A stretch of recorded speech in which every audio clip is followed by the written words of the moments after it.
And we, as you could hear, we're joined by Kim Santiago by telephone from Spain. Bienvenidos, Kim.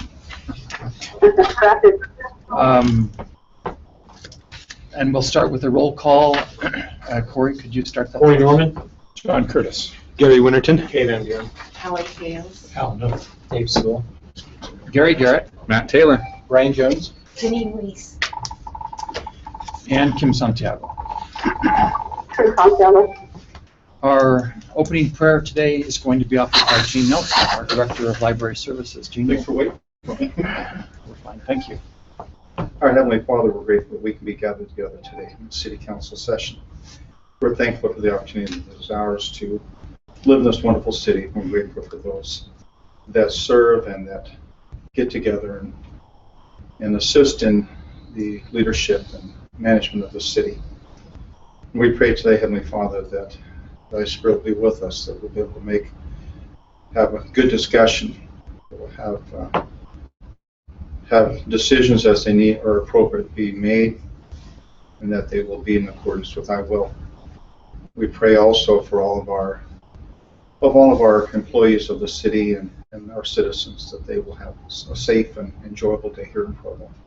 We pray for these things in the name of Thy Son, Jesus Christ. Amen. Amen. Thank you, Jean. Anything else you'd like to share with us or questions for Jean? It seems it was not that long ago that we got a report from you, an update. Before You probably need to be recognized. yes, that's all right. Oh, well, thank you. Yes. Thank you. Spout off a little bit. I'll tell you a little bit about that. Well, I just completed my 18th year at the city, and for a guy that never thought he'd ever come back to Provo, I think that's quite meritorious in its own. We went to school here, and like some of you may have been, like us, starving, struggling students with a couple of screaming kids in the old Mary student trailers down at Wyview Park. And, peanut butter and jelly sandwiches only go so far. And so that was kind of applied to Provo. We didn't ever think we'd come back, but boy, we're sure glad we're here. And we have 6 children. Number 12 grandchild is on his way. And almost all of them are finding their way right close to us here within about 10 minutes of us, so it's wonderful. And so my responsibility with the city is certainly with the library is managing the library, leading it. And I think we've got a pretty good library. I think we've got a great staff, certainly a wonderful facility. My latest fun thing is, as I think most of you know, I was appointed to the John Newbery Award Committee, Selection Committee. And for those that know anything about my little world of children's literature and some of those things, it doesn't get any better than this. It really doesn't. And I'm sure that once I'm done with that, I'll kind of go, gee, whatever's next is gravy. It's an opportunity to select next year, so I'll be reading anywhere in the neighborhood between 600 and 700 books next year. Matt looks at me, when are you going to find time to do that? It's a very good question. I was going to tell my stake president, in my spare time, I'm a YSA bishop, and I'm going to tell my stake president tonight at PPI that I've received a higher call to join the Newbery Committee, so he's going to have to find, I don't know if that will work or not, but we'll have a chance, there's 15 of us, we'll have a chance to read all these books and make the selection a year from January on what we consider to be the very best children's book of the year. And if you remember, it has that nice little gold seal medal on the cover, and it will forever be recognized as one of the great books. And It's for writing. Pardon? It's for writing. It's for the writing. I have had the opportunity to serve on the Caldecott Award Committee twice that chooses the outstanding illustrations in the picture book. And I thought that was terrific, and it really was an amazing experience. But since I started children's work 38 years ago, gosh, wouldn't it be fun to be on the Newbery Committee? And I thought I was really on the downhill side. I didn't think there was any chance. But I guess somebody up there likes me, and maybe somebody in the ALA office must think I could do a decent job with this. So I'm really looking forward to it. So, Gene, is it a one-year appointment? It's a one-year appointment. So they change the committee every year. Okay. So we'll start our work in January, and and work all the way through 16, make our decision in January of 17, at a big televised conference with a couple of thousand people, crazy librarian types. It's like the Oscar Awards in our field. And then in summer of 17, I think we're in Chicago, where there's a big dinner, the Newberry dinner, that is that we're all comped, and we join the publishers for the dinner, and we have the opportunity to hobnob with big shots, and you feel really good about yourself for a while. So where do the 600 nominations come from? There must be thousands of children. All the publishers have the responsibility to send us the books that they believe fit that criteria, as Callie said, as far as great writing. And but then it's also our responsibilities in our own regions to be looking at great books that maybe come from a small regional publisher, or maybe even a self-published book locally, to then say, hey, this is something worthy of consideration. But literally, we'll be receiving free books in the mail. Having done this before, it's almost Christmas time every day, because there's a book coming from somewhere.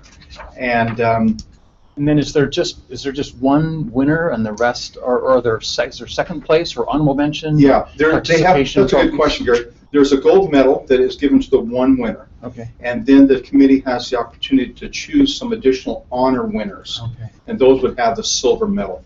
And that could be, there's been years they've given none of those, to years, I think last year, I think they gave 5 of them. Silver. And so anywhere between there.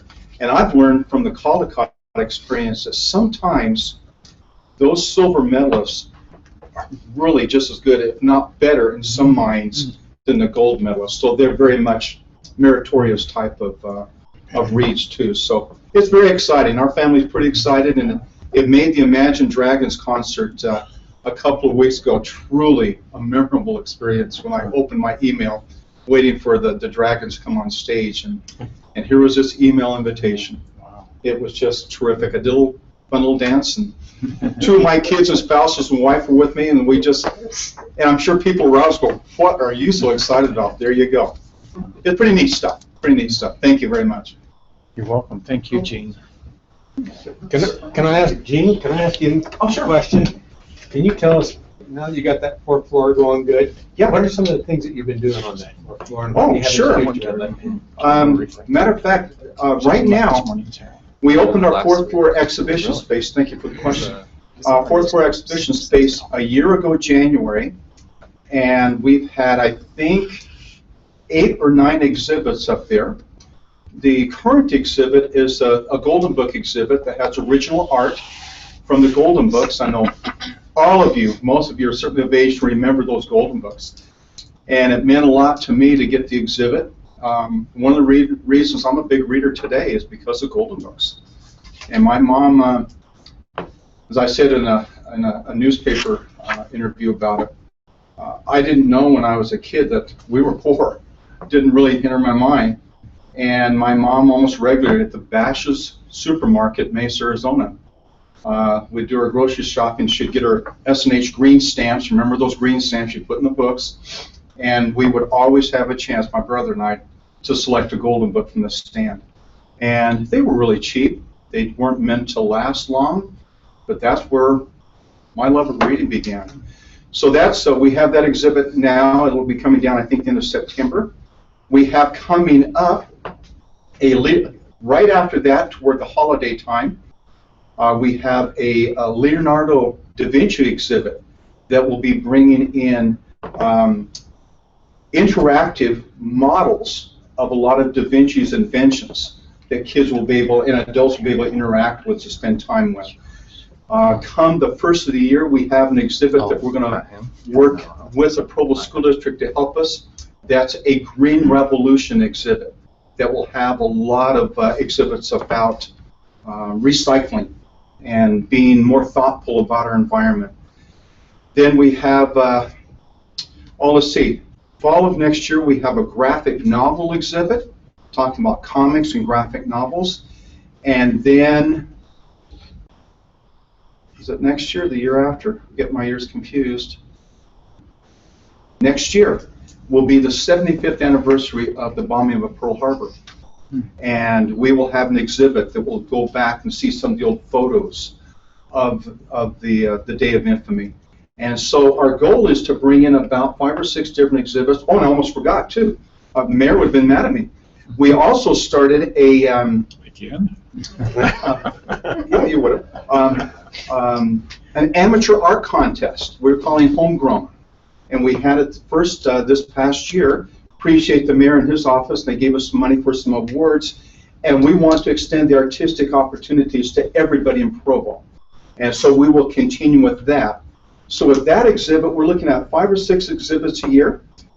And we want to cover art and history and science and just provide as many different things as we possibly can. While I'm talking about it, I'll keep it short. I'll do a quick plug as you're about ready to talk about RAP tax. Some may wonder, gee, if the library sees some of the RAP tax dollars, what would we do with it? One of the things that we could do with it is there are a variety of museum sources that we turn to find traveling exhibits. One of them is Smithsonian, National Endowment for the Arts and Humanities. And we can right now afford some exhibits at the lower level. If we have some dollars from RAP, we could then look at Smithsonian and others and bring in some higher level exhibits that we could bring to our community. And so that's one of the places that we would look to spend some of those RAP dollars as well. So thanks for that lead, and I'll give you $5 later. Okay? Thanks again, Gene. Thank you. What a great library director we have. It's great to see and feel your passion for your work. Thank you very A much. real treasure in our city. We have 2 sets of minutes to be approved. Now, I trust everyone has had an opportunity to review the minutes from our May 19th work session and our July 21st work session. I'll look for any comments or a motion to approve these minutes. I'll make a motion to approve them.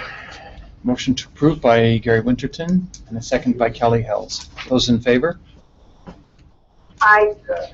That is unanimous. Thank you. Next, we'll move to the discussion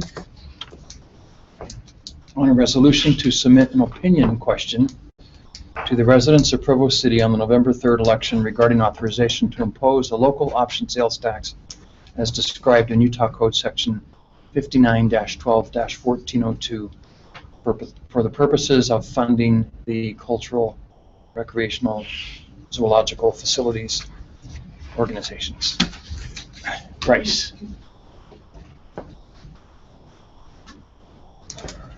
Thank you, Chair Barrett and Council and Mayor, for the opportunity to come before you. What we wanted to do is just kind of explain what the next steps are required for RAP tax. I know that we've taken some action in the past, and there may be some confusion as to what's required of the council. And so we put together just a little presentation, just so you're aware of the requirements to put this RAP tax on the ballot. And then what happens after the RAP tax, there's just a few steps after that, just to make you aware of those things. And we wanted to start out with some of the things that there's a little bit of confusion because there's quite a few rules that have to be followed when it comes to putting a RAP tax on the ballot. It's governed by a Utah state statute, and that includes some elements of the Local Government Bonding Act that need to be followed. The RAP tax Act has some requirements in it. Then there's some voter information pamphlets that need to be mailed out, and there's certain requirements of what needs to be in those voter information pamphlets.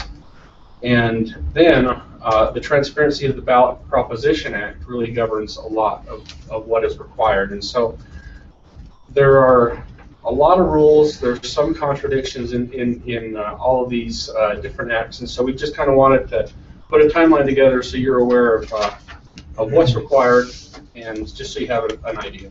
So the first, at least 75 days before, meaning in 2 days, on August 20th, City Council must approve a resolution submitting the RAP tax opinion question to the voters. And in that RAP tax resolution that you'll have before you tonight, there's going to be a ballot title and a ballot proposition that need to be approved by the council. The language for those things need to be approved, and that's what's going to actually be seen on the ballot. And so We're going to talk a little bit about that in this meeting, just so that you have a sense for what's going to be in that, and make sure that you're comfortable with the language. And if you have any changes, we'd like you to help us understand what you'd like to be changed. And then the council must provide a copy of that resolution to the lieutenant governor, and then they must provide a copy of the resolution to the election officer, who is our esteemed city recorder. And so then, after that, not less than 60 days before the election, the Transparency Act requires the council to submit arguments in favor of the RAP tax proposition, and it's a specific language that requires the council to do it. Because if the council is putting it on a ballot, there's an assumption that the council is for it, and so as a council body, you have to submit language to the election officer that is in favor or in support of the RAP tax. And then a statement against may also be included. Doesn't have to be, but there is it can be included, and then limited to 500 words. And these statements are then sent. The statements, if there's a for and against statement, they're sent to opposing sides to begin preparation on any rebuttals. And Brian Jones is expert in this timeline. And so if you have any additions to what I'm doing, please feel free to help me out. So Bryce, the opinion piece that the draft that you circulated was what, 300 words? It was about 420 words. Okay. And you included anything that you said specific elements needed to be part of that. It's all included in your draft. There's no specific requirements for what is included in the draft, other than it has to be a statement of support. I see. Okay. For the RAP tax. All right. And it can be, I think it can be 15 words, or it can be 500 words if you'd like it to be. Yeah. So then, not less than 40 days before the election, or on the 24th of September, the authors of the arguments for and against the RAP tax proposal may, again, they use the word may, so it's not required, submit rebuttal arguments to the election officer for inclusion on the state website. And the option to designate an eligible voter is there, so if the person who's drafted the for statement wants to, they can tap an eligible voter to write a rebuttal. And if the person writing the against argument wants to, they can do the same thing. And it's limited to 250 words. Next step, the city council is required to post these arguments and rebuttals for and against the RAP tax on a statewide electronic voter information website that also has to have the information on date, time, and place of the public meeting that is required before the election. And the city must post that same information in a public place. Bryce, the public meeting is different than the meeting we have tonight? It's got to be, There has to be a public hearing held within no more than 14 days and not less than 4 days before the election, where everybody who wants to speak for and against the issue can be heard. And Bryce has got a slide on that. Okay. And so, but this is just what has to be on the election website and on our city website. Then, not less than 15 days, but not more than 45 days before the election, and I give you the dates right there, September 19th to October 19th, sometime between there, the city recorder has an obligation to distribute those voter information pamphlets, or she can send out an alternative card notice by mail or carrier, and that only has to go to every active registered voter. And so these are all just the requirements from some of the statutes that we wanted to bring your attention to. Bryce, active as defined by who voted in the last election? Apparently there's the county maintains a list of voters, registered voters, and some are active and some are not active, and so it's only the active voters that it's required to be sent to. Bryce, do you have a number, how many there are that are active registered voters? Do you know, Janine? Right now, we have about 42,000 registered voters. Of those, I'm not sure how many are active or inactive, but that's how many registered voters we have in the But city. you've already budgeted to send out this pamphlet, is that correct? And Janine, you don't know how they define an active voter? My understanding is that they can't have voted in so many elections. Like, for instance, I could be registered, but if I don't vote in the last 4 or 5 Okay, elections, so it has I'm to do with considered the frequency, inactive as yeah. opposed to active. But I'm Okay. not exactly sure how many it is, Hmm. but it's just a number of consecutive elections that you okay. don't vote in. Okay. And there's nothing saying you can only send to the active registered voter. But Oh, that's I the- see. That's The minimum, yeah, requirement. okay.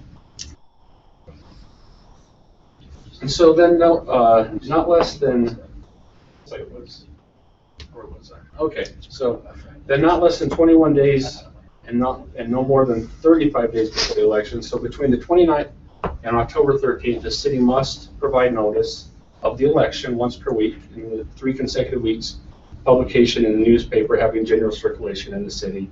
And the first notice must be published within that time period identified by 5. And so I think we're recommending the 1st, the 8th, and the 15th as those 3 consecutive weeks that we'll post that in the newspaper. And then notice of election also must be posted on the state website for 3 weeks immediately preceding the election. And so that'll start, I think, on the 15th of October, and will remain on that website consistently through those 2 weeks. So then, no more than 14 days before, but at least 4 days before the election, so between October 20th and October 30th, the City Council is required to conduct a public meeting regarding the RAP tax ballot proposition, and the language says the city must allow equal time for presentation of the arguments for and against the RAP tax proposition. The meeting must be held at or later than 6 p.m., and the city must provide digital audio recording of that public meeting on the city's website no more than 3 days after the meeting, so that people who weren't able to attend the meeting can go and hear and listen to the arguments for and against. So can that be held during can you go back to those dates? Yeah, the 20th, actually, I think we have a Is that our council scheduled. meeting? Okay. And so I think we'll try and do it on that date if that's acceptable to council leadership. I have a question. On that public meeting, when that happens, is there public input or just the opposing and the favoring argument? Who makes those arguments? I think is it a public hearing? Yeah, it's an open public meeting, so it doesn't actually have anything to do necessarily with the statements that have been written and published. It's not, the authors of those statements don't have to come present. It's just a meeting for the public to come and speak. And, with regard to the equal time, that just means however much time you set aside. If you set aside 15 minutes to hear from proponents, then you have to allow 15 minutes to hear from opponents, or vice versa, so that you're not giving one side less time than the other.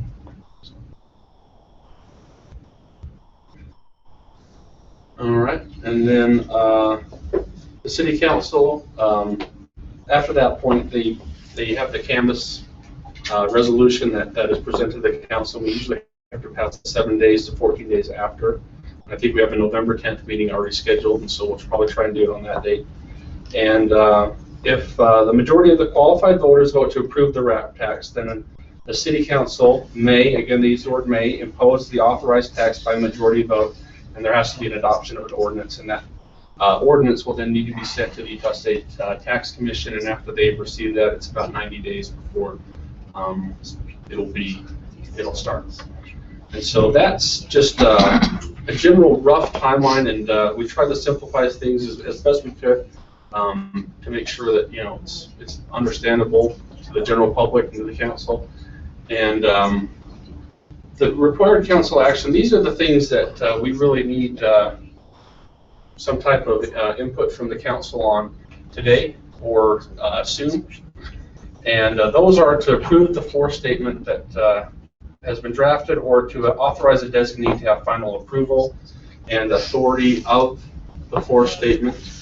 Such as the council chair, as an example. And the reason that's important is that I'll pass these out just so that you can kind of see what was done. The council leadership gave approval for council staff to draft a floor statement, and I hope I have enough. And so the council staff put together a floor statement so that the council can see it and provide input. And we got a little bit of input. I've included it in a chronological order. So after I sent that out to the council members, Councilmember Kim Santiago sent a reply, and she had a few requested changes. And then Councilmember Hal Miller sent a reply, and he had some suggested changes as well. And then finally, we heard from Dave Sewell, and then I actually heard from Gary Garrett today. I didn't include that because I'd already put the packet together. But this just kind of goes to show why it might be helpful just to have a council designee to put that statement together. And if the council is comfortable with a member of the council putting that final authorization together, I think that might be a better way to handle this. So I see several agreed that the wrap tax is not necessarily exciting. Well, in Bryce's defense, it was a term used because, again, this is a supporting, Right.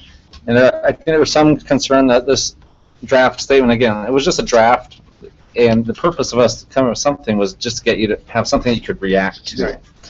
So we're not married to any of the language by any means, but I think That's sure helping Bryce's self-esteem. But I feel good about it. I think the choice of words, though, is also, I know one concern from Mr. Sewell is that this doesn't come with a sales pitch. This is very much different than a information guide. When the city moves forward to communicate about this from the city, it will be important for the city to talk in terms of just objective, fact-based discussion. Any materials that the mayor puts out or the council puts out on the blog and the websites. It was just more objective facts and not try and sell this. However, this document really is different in that it's the for statement. It really is sort of I don't want to say sales pitch, but a very positive statement. Now, again, that's not to say we couldn't take out the word exciting, but that was the intent behind using such word choices. This is the one chance you do have to try and sway people to your opinion on this. Bryce, did you email this to Councilmember Santiago? I didn't email a packet to her, no. She should have all the emails except for, I think, how Councilmember I have Miller. the trail of emails. I don't have Mr. Miller's. I have the original document that Bryce sent, and then I have Mr. Sewell's response, but I don't have Mr. Miller's response. I think that's all beyond lacking unless there's more in the packet. I can forward that to you so that you can see that. I just wanted to let you know the responses that I received, and I was a little bit at a loss as to which direction to go, and so we just decided to come and see if maybe there's an option that the council would be comfortable with moving that to a single person and authorizing them to have final authority over what's in that. And but that's one of the first things that we would like to, if possible, accomplish today. And the other one is to approve the title and proposition language, and I have printed that off as well. And we can provide, the rest of the meeting really could be, the rest of the time for this item could be used to discuss this language. And if you have some recommendations or things that you'd like to see us do, if you just let us know, and we can update that title and proposition language for tonight. In tonight's meeting, there's a resolution on the agenda approving the placement of the wrap tax on the wrap tax question on the ballot. And so I'm here to answer any questions, but if you'd like to have a few suggested changes to the language, and Kim, I think the language, Councilmember Santiago, I think the language is in your materials in the resolution for tonight's meeting. And Yes, I saw that. so if you had any suggested changes, or if you're comfortable with the language, we just want to kind of get a sense so that we can make those changes before the meeting tonight. And the core statement, again, if you'd like to make some changes to that and approve a core statement right now, or if you'd like to authorize someone to be the designee, then those are our requests. So with that, I'm available for questions. I'm sorry, I sent my response to Dave rather than to you. I replied to Dave's email and it didn't get to you guys, but I just forwarded it to you. So you have it. I like the idea of authorizing a designee. I would suggest the council chair, or if you prefer not to, I like Mr. Miller's draft as well, so that would be another possibility. Did it incorporate the recommendations you made? Yeah, but I think the important thing is just to turn it over to somebody that can kind of get this done. So. So, Bryce, my head is kind of swimming in all of those dates that you had up there. The for statement, it seems like we have a little bit of time. You do. Okay. You have until the 4th of September to have that fourth statement Okay. completed, and the against statement is also due at the same time. Okay.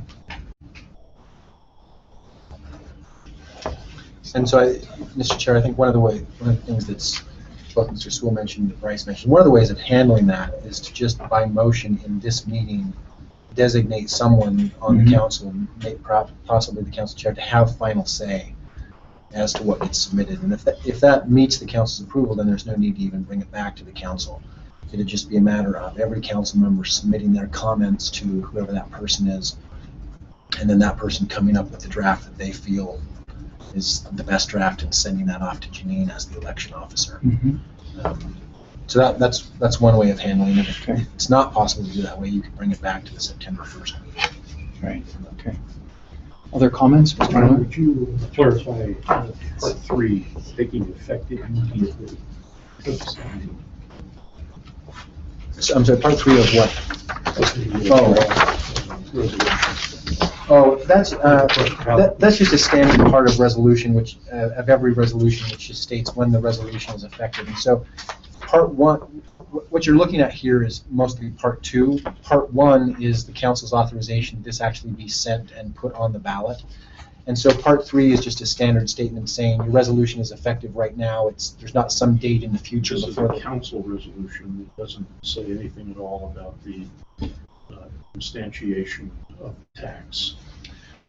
Yes, well, as far as making the tax effective, no. So part 1 says that the council resolves that the question will be on the ballot and authorizes actions necessary to make that happen. Part 2 says this is the language that will appear on the ballot, and part 3 says we're acting today, not at some future date. Seems to me that somewhere in what we provide to the public, we should give some estimated start date.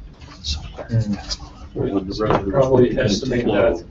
One of the things, I've looked at other voter information pamphlets, and some things that other voter information pamphlets have included are some questions and answers.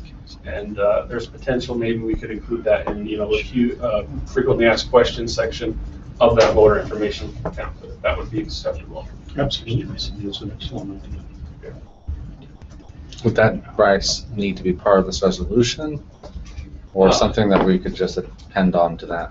No, personally, I think no, it doesn't. I think the city council, Ryan, you probably know, do you know? It doesn't need to go in the resolution. It could go in the statement if you felt like that was important information to be in the statement, or it could just be something that was, available in whatever materials are being used to publicize the tax. Thank you. What about the statement against? Right. We're not in that business. So what the statute says is that, now remember that there's a little bit of an issue here, and I had a fun conversation with the Lieutenant Governor's office, because part of the problem is we've got 2 different statutes aimed at 2 different things with somewhat contradictory provisions. And the Lieutenant Governor's office response to me was, we know they're contradictory, just do the best you can. Right? And what I mean by that is 20A-7-402 is the voter information pamphlet statute, and it's aimed at voter-led initiatives and referenda. But because it uses the word ballot proposition, it still applies to this. And then the second law is the Transparency of Ballot Propositions Act, which is aimed specifically at tax questions and imposes different requirements. And so, to Bryce's point before, what both of them require is a document that allows the sponsors of an initiative, of a proposition, whether it's a tax question or an initiative or a referendum, to lay out all of their arguments why they are sponsoring the proposition. And it also allows for someone who's opposed to it, to come forward and have an against statement included. But there's no requirement on anybody to do that. It's a matter of whether someone submits one or not. And the one issue that has come up and that I think I've mentioned before is just that the way the Act is drafted, it does say that if one of the statements comes from a member of the legislative body, that statement is given priority over a statement that comes from anyone else.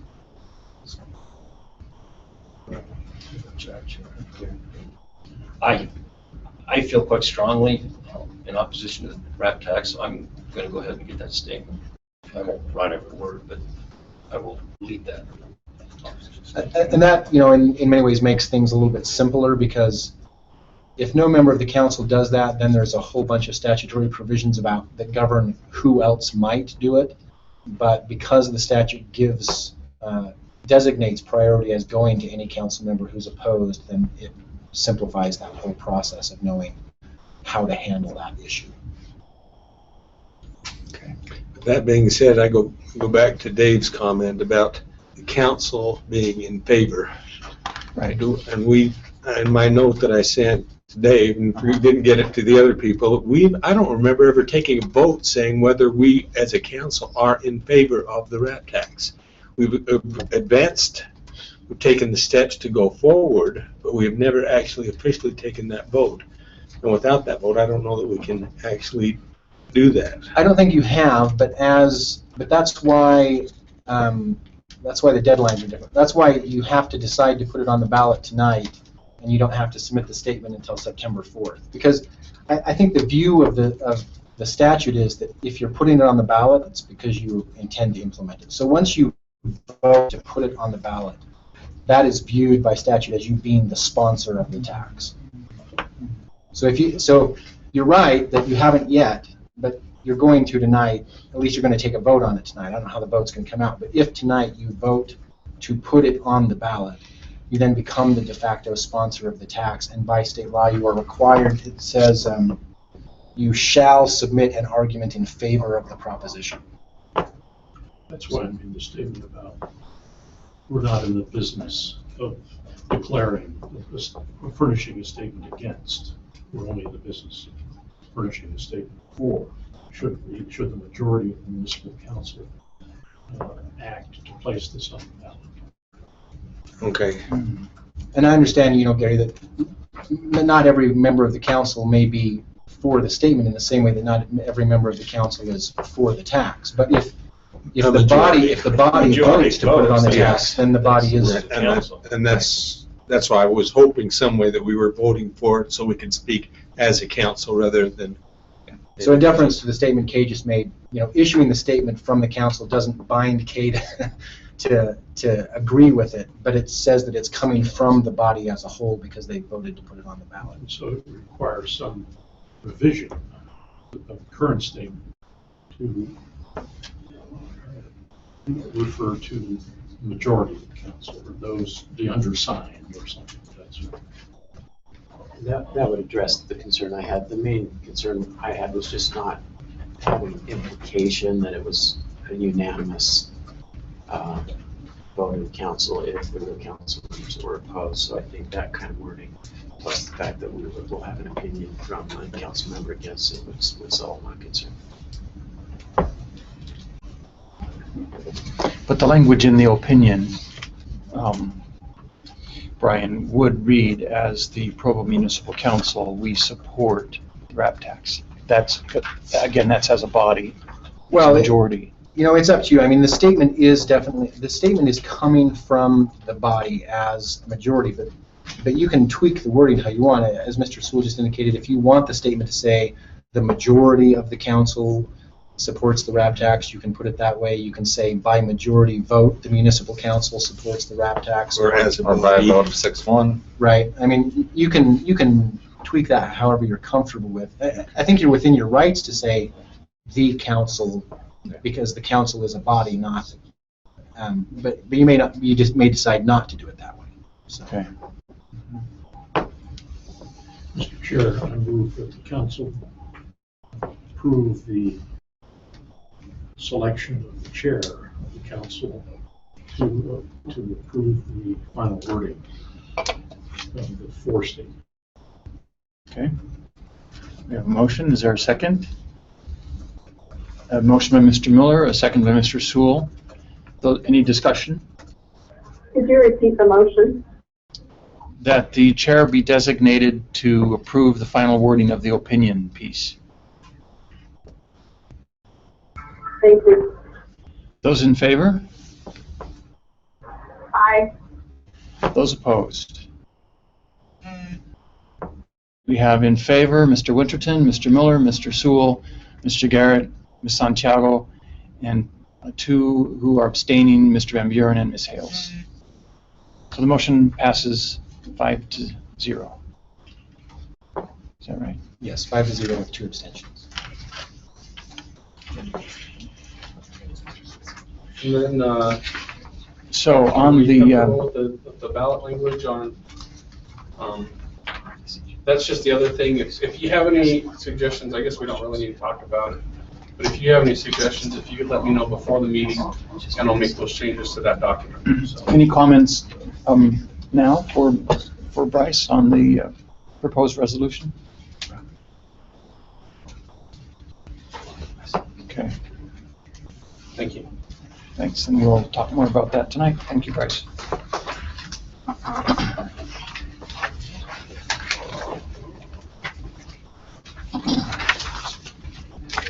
Next, we have a discussion on proposed updates to user fees. We were introduced to some of those 2 weeks ago, and we have the balance of the 25 user fees for this round to review this afternoon. Yes, We'll turn- and I'm looking for John and Denise, who are always here. Well, we are 10 minutes ahead of Denise told schedule, me to text her. All right. so is there Y'all are just so efficient. did I see a 5-minute item on here? Sorry, we're not ready. That's fine.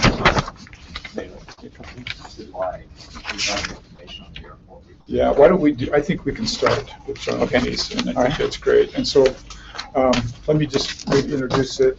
And as you all well know, we started on a good chunk of the 25 fees 2 weeks ago. And the Recreation Center actually forced us to evaluate dozens and dozens of fees, not just the 25 with that. And we have the balance of the 25 ready to present to you today. And we would love to start with the airport, if we may. It's the, you plug it into the computer, right, below the TV up there.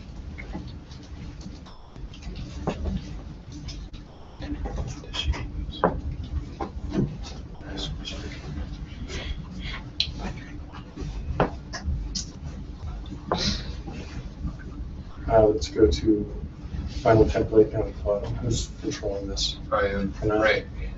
Here? No, final template, right there. Right here. Yeah. So this was what John and Denise would have been going through for here, so I'll just go through as best I can really quickly for you. And I'm lost. Scroll down to the bottom. All the way down. So what they've gone through here is our current fees. So you've got our parking fee at $450, tie downs monthly versus annually, and then our hangers. We do give 2 free months. If would you rather do this, or would you like me to get going? I can do it if you want, either way. You're smarter than me. You So who's the mouse? I have the mouse. Okay. This is back there. Just go down, just go up to the top for a second, and then we'll talk about fun. That's okay. So, we're trying to use as similar as we can between things. So this is the airport. Same type of things that you've seen. We've tried to do all the direct costs, and then we're just using 20% as the indirect. We don't know what that will be, and then revenues. And then you'll see the subsidy without the indirect and with the indirect. And then if you want to go down a little bit, Ryan. Basically what we're saying in this first row or column is actually 15. The books aren't closed, so that could change a little bit. We're saying in 15, we would have had to raise fees 10% to cover direct and 32% indirect. But if you look at that next year, we've added in a capital improvement number that's about $125,000. Will you go down just a little bit, Ryan? Sorry, down. On this one? Or I guess go up, yeah. So this 142,235 right now, we don't have that budgeted in the budget for airport. That's what we're saying that we would need to make improvements or replace things at the airport building and some minor equipment that's not covered by airport grants. So that's what raises that direct and indirect number up. I think it's like 77%, if you go down now, right? 75% and 110. And so like I said, we've shown you what that would do to the numbers, and Steve's going to spend more time talking about what he feels like that impact would have on the airport. And so, like I said, it's kind of the same template we've been using consistently. So, Denise, for clarification, is that, now scroll up or down, you pick it. The 142, does that bring us in compliance with the budget intent statements? Is that why that? right, that would be for us to be able to replace the mower, things like that, or things on the building that facilities have identified that we should be, that may go out in 4 years or whatever. Right now, basically our capital replacement plan for the airport building and the minor equipment. Included in the 2015? It's not in the 16 budget. That's just a number we use to calculate. That's a number that we would have to add to be able to come into compliance, as the mayor said, that you've been talking about, like we did at the recreation center, to do the same thing at the airport facility. So yeah, that 142 is not in their budget. We just used it in there to show you what the calculations, what we'd need to do to the fees to cover that. And the percentage rate increases that you're forecasting, Yeah. Are essentially necessitated by that addition. Right, pretty much, yeah. There's a little bit otherwise. But yeah, because if you looked at the current year, they weren't quite as bad to cover direct. You were not too far off, and indirect was 32%. You, like you said, you have that capital amount. Both of those numbers go up quite a bit.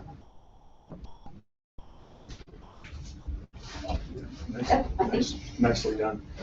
We just freeze for a minute on these because I want you to remember some of these numbers, what our current prices are, and I'll show you those again, and then what it would cost us if we went to the direct costs and the indirect costs. So I just want you to bear in mind what these numbers are on these two columns right here as we go through some of the stuff that I'm going to talk about. Because our current rates, I'm going to show you, are pretty high in comparison with other airports, or doing side-by-side, apples-to-apples comparisons with airports that are similar to us. And those airports are Ogden and St. George primarily. But then in my numbers, I'm also going to put in Spanish Fork, which is, in terms of, let's put it in other terms, in terms of the Provo Mall and the Orem Mall, Spanish Fork is our competition for this same clientele of GA. So it's who we compete with to make sure that we keep the people that we have. And so that's kind of why these numbers are where they are and not up here. And we'll look at that next. So let's go back out and let's go to the slideshow. You can just delete this and the very top one. Okay, I'm going to go through really quickly just some airport background, if we can just start from the beginning. Just to show you kind of, is there a clicker? Which button do I push? Probably the one that says forward. Okay, so. You are smart. Everyone's I get lucky, stop clock and all that. So I'm going to go through, first of all, our current master plan, which we did in 2000, which kind of showed us how we were going to lay out, gave us what type of growth we could anticipate, not growth that we were forcing, but that we thought would come, and how we would accommodate it when it came. So I'll go through that quickly, and then we'll get to the rates and fees. So first of all, this is our terminal layout plan as was designed in 2000. Is there a pointer on here? That's a green. What? Above the arrow, there's a little, All right, well. Oh, I saw Yeah, it. it was- They were it was pointing there. at the ceiling, yeah. might not work on the. Yeah, it's Oh, maybe, unnoticed. yeah. Okay, so as you can see in our 2000 master plan, we've got our terminal building laid out down here at the south end of the airport. Then the elbow, we've got a corporate area here. This is our FBO and commercial area, and then general aviation to that end. So this is what the airport, what we looked at in 2000, and let me just tell you that none of the boxes with red in them here were here when we built this. The only thing, or when we designed this plan, the only thing that actually existed at the airport when we put this together is what is in green, all right, and gray. So that was the airport basically when I showed up, all right. So if we move through, same thing, just a little closer angle. I'll show you what we've developed since the master plan was done in the year 2000. So now everything that is in red is what we've built or has been built at the airport since the master plan. So the first thing is we completed Taxiway Alpha, which to people who don't fly or don't know much about airports, might not seem that critical, but a parallel taxiway is huge. It saves fuel, it saves noise, it does a lot of things. So that was one of the things that we've completed. The other thing was through an open bid process, we had TAC Air, they were Millionaire at the time, build what we thought was going to be a terminal building that would service commercial service at the airport. After 9/11, the rules all changed, and that building was no longer big enough to do what we needed it to do. So when commercial service came, we had to build what we just call it here the terminal annex, which was always considered to be an interim step to get commercial going in a quick and inexpensive way. And then over Alpine Air relocated from here, and they built a nice facility there.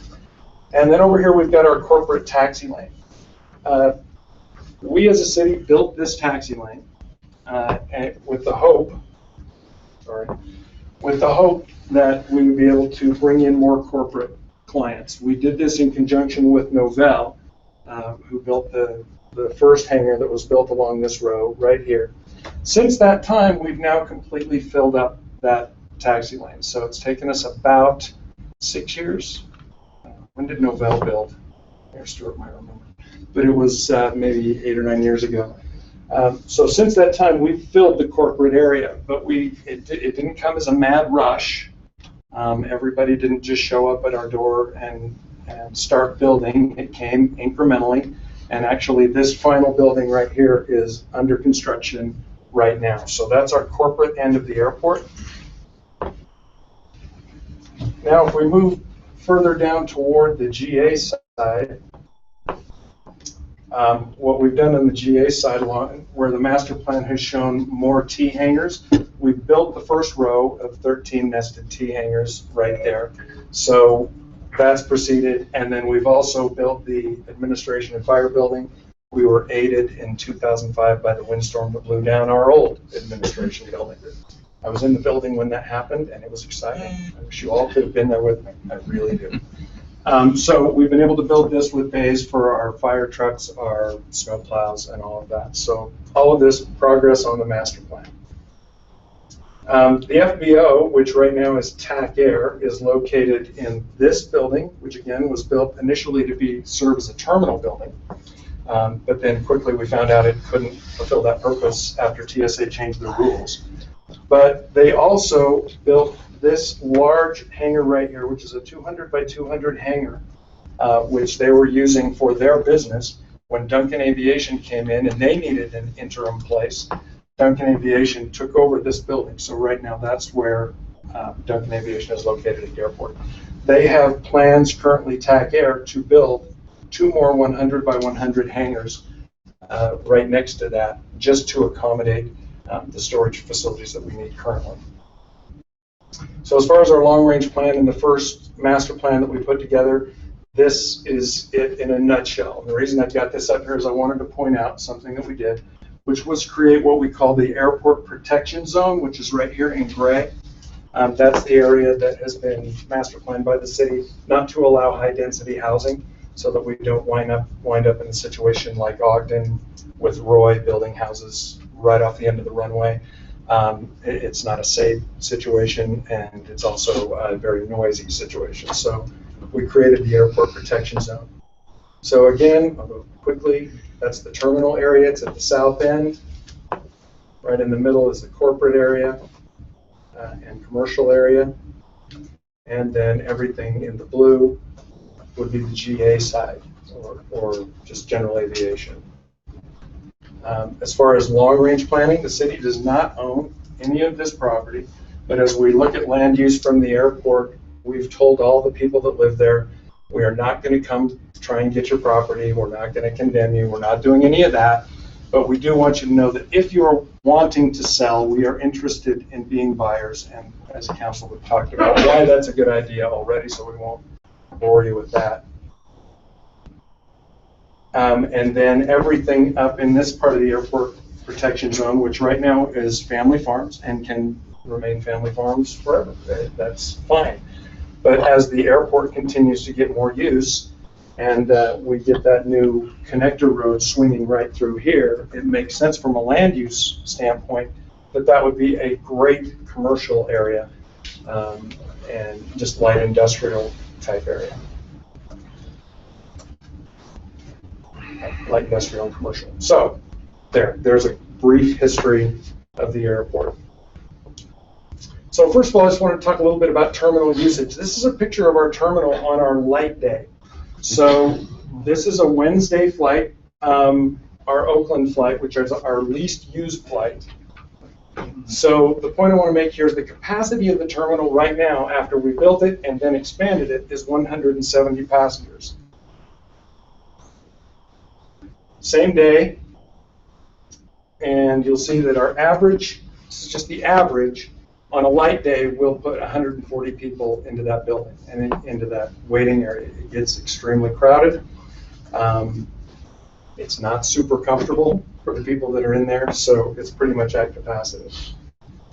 And another picture of the terminal from another angle. This guy looks happy because we just opened up the vending machine and gave everybody a free candy because the flight was delayed. So whenever the flight's delayed, we try and give them something. So we do this 9 times a week. We have 9 flights a week. And as I said, this is the least used that it ever is on a flight day. This is a very light day. And then also, this is our luxurious baggage claim area at the airport. We call it the baggage barn. I actually wanted to put a sign up there that said baggage barn and have some, like, you know, wooden cows and stuff in there to just play with it and say, why not? It is what it is. So that's our baggage area. We move 65,520 passengers through this terminal every year, making us easily the second busiest airport in the state, far above St. George, Wendover, any of those. Only Salt Lake does more emplaned passengers than we do every year, and this is the facility that we move them through in. So we'll talk about our fees again real quick. The first fee that every airport charges is a tie-down fee. That's the amount that you charge for somebody to park their aircraft on your ramp, chain it down, just right outside in the sun. We charge $25 a month or $250 a year to try and encourage people to pay yearly so that we can plan better for budget purposes. St. George charges $35 a month or $350 a year. Ogden goes $30 a month or $300 a year. And Spanish Fort does $36 per month or $360 per year. So you can see that in this case, Provo is a little on the low side right now. When I became the airport manager, our fee was $10 a month, period. And we were right on the market at that time. That's kind of what everybody was charging. I doubled that and more and made it $25 a month to $250. And over 16 years, other airports have finally started to catch up to us on our fees for tie downs. It's also important to point out that tie down fees are a very small portion of your revenue. It's about $8,000 a year, somewhere in there, that we make off of tie downs. No airport depends on tie down fees. In fact, you want your tie down fees to be low enough that people want to base their aircraft at your airport rather than at Spanish Fork, because then we get the fuel flowage fee out of them, and we make more off of their fuel in most cases than we will make off of their tie down. So that's why we're a little lower than Spanish. If there is if there's room for us to move our fees, it's probably in tie downs. Again, I don't recommend moving that fee because we want to stay lower than Spanish, because there are a lot of reasons why the type of aircraft user that uses a tie down wants to go to Spanish instead of Provo. The main reason is Spanish doesn't really have any rules. They don't follow the FAA rules. So they like to go there for that. They also don't have controlled airspace or any of the security concerns that we have, where we make people have cards and be badged and escorted. So keeping some of those based aircraft here, I think it's important that we remain a little bit lower than Spanish Fork Springville. Otherwise, there's not much of an incentive for people not just to drive 5 more miles and go there. And if they do that, we lose the fuel revenue. And also the based aircraft counts, which help us get grants. We like to have based aircraft. It helps us with the FAA. So ground leases. When I got to the airport, they were 13 cents per foot per year. I moved it to 18 cents per foot per year, and then put in an escalator so that every 2 years, based on the CPI, it goes up.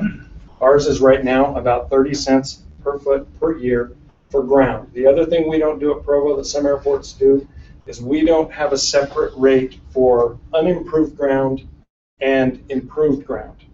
We've taken the position that ground you're tying up is ground you're tying up, and it has the same value to us whether you improve it or just leave it as weeds. You're going to pay the same price for it. Other airports are also starting to follow that model. St. George, 18 cents per foot on there, and that's improved. That's for improved ground. All the numbers you'll see are just the improved rate. 18 cents. They have a brand new airport down in St. George, if you didn't know that or haven't been there. And they spent a lot of money on that airport, but they also made all of their users move over from the old airport. So they did keep their price a little bit lower to make it more palatable for the people who had to move. Steve, can you tell it, what does improved ground mean? Improved ground means if you're going to build a structure on it versus you're going to just leave it a gravel lot for parking, or you're going to plant a tree, or any of those types of purposes, and we don't allow that at all. We don't rent out ramp space because we want to control our ramp, and that's a whole other discussion we can get into another time. But if you build something on it, they charge one rate, and if you just want to have a parking area, they charge a different rate. And we took the position that I don't care if you're building your hangar on it or putting a car on it, it's still land that I can no longer use. So we just set one rate. Okay. So you'll see Ogden is at 21 cents per foot per year, and then Spanish Fork just recently bumped theirs up to be more in line with us, to 31 cents per foot per year. And again, they felt like they could do that because with the lack of rules and security and controlled airspace, they felt like they could at least get to where we were and still be attractive to the GA client. Not to the corporate client, but to the GA client. So they kind of followed our lead as well by going up just about a cent higher than we are. But as you can see, it puts us very much at the high end of ground leases. For hangars, we are one of the few airports in the state that actually own some of our own hangars. We own 47 hangars. We charge $225 a month or $300 a month, depending on whether they're the old hangars or the new hangars. Then, if you're facing north, we give you 2 months for free because the sun never shines on it. It freezes up. It's very hard to get out. We were spending the bulk of our time in January and February when we weren't plowing snow, helping people open their doors. and we didn't have the manpower to do it. So we just said, we're not going to charge you for those months, but getting your door open is your problem. So that's how we got around that. The only other airport we can compare to really is Salt Lake #2 that also owns a lot of hangars. None of them face north because of the way the airport is configured, and they're all newer than our hangars, and they charge $225 a month for each one of their T hangars. So again, you can see we are right in line or even at the high side based on our product. Fuel flowage fees per gallon. When I got to the airport, we were charging 2 cents per gallon. I raised it to 6 cents per gallon. At the time, that was a crazy high rate. We were way above everybody else. But as you'll see, St. George has now raised theirs to 6 cents. Ogden is at 5 cents. Spanish Fork is at 5 cents. So again, we're a little on the high side there, but right in line with the market and the people with whom we're competing. Steve? Yeah. You gave us revenue for the other. What kind of revenue is generated by the fuel flowage? Okay, I can't give you the exact number, but I'll tell you that we make most of the money off the ground leases. This is where the bulk of it comes from. All right. Just below that is fuel flowage fees, and then the hangars come in, and then tie downs way at the bottom. All right. But we have another source of revenue that we're going to talk about next, and that is our commercial fees. So we'll talk about parking first. We started off charging $3.50 a day at the airport for parking, and we were doing okay. We had a lot of people coming in. The lot was always full, and it was our commitment and the way that we were sort of looking at it from a business standpoint that we wanted to remain half of Salt Lake. At the time that we set this rate of $3.50, we were half of Salt Lake. And the reason that we want to do that is when new commercial carriers come in, Allegiant notwithstanding, that is a different animal entirely. But when you have a Frontier or you have a United, American, Delta, any of the legacy carriers, their costs going out of our airport are a little higher, and that is reflected in the ticket price. So the ticket price is usually $5, $10 more to fly out of Provo. The reason we want to stay half the cost on parking is to make sure that everybody has a clear indication that the total cost of travel will always be less out of Provo than it is out of Salt Lake. Because in commercial service, we're very definitely competing for clients from Salt Lake, which is where everybody is used to going. When we raised it to $4.50, we did notice a drop-off in the number of people that were parking there. However, that extra dollar more than made up for it, and we wound up increasing our revenue with that new number. St. George charges $5 a day. You'll know that St. George has no other airport anywhere near them, so I'm surprised they're not charging $10 a day, but $5 is what they found is kind of the sweet spot there where people won't come and drop off rather than parking. And we found that that's kind of the same thing at Provo. It's real easy to just drop people off and keep going. We prefer to have them park, so we want to make sure that we keep that price low enough that there's an incentive for them to do that. Ogden charges $3.50 per day. Same reason. They want to encourage people not to do drop-offs, but to actually park and use their facilities. Spanish Fork, not applicable. They don't charge anything for parking. They don't have commercial carrier. Passenger fees becomes a little more complicated. What we're looking at with Allegiant, and we are still hammering out this agreement, is 65 cents per enplaned passenger. So we would charge Allegiant for use of our facilities 65 cents every person that passed through our terminal bought a ticket on their airline. We have a little bit of a difficult time raising this fee, and I'll explain why. We're sharing our terminal space with TAC Air, a private business. TAC Air is also charging Allegiant a fee for use of their facility. So Allegiant right now, until we have our own terminal, has to deal with both of us. So it's important that we keep the per passenger cost down. So 65 cents is what we've negotiated with them per passenger. St. George charges 60 cents per enplaned passenger. Ogden doesn't charge anything for an enplaned passenger. And Spanish Fork, again, not applicable. The next is a landing fee. What we've negotiated right now with Allegiant is 65 cents per 1,000 pounds.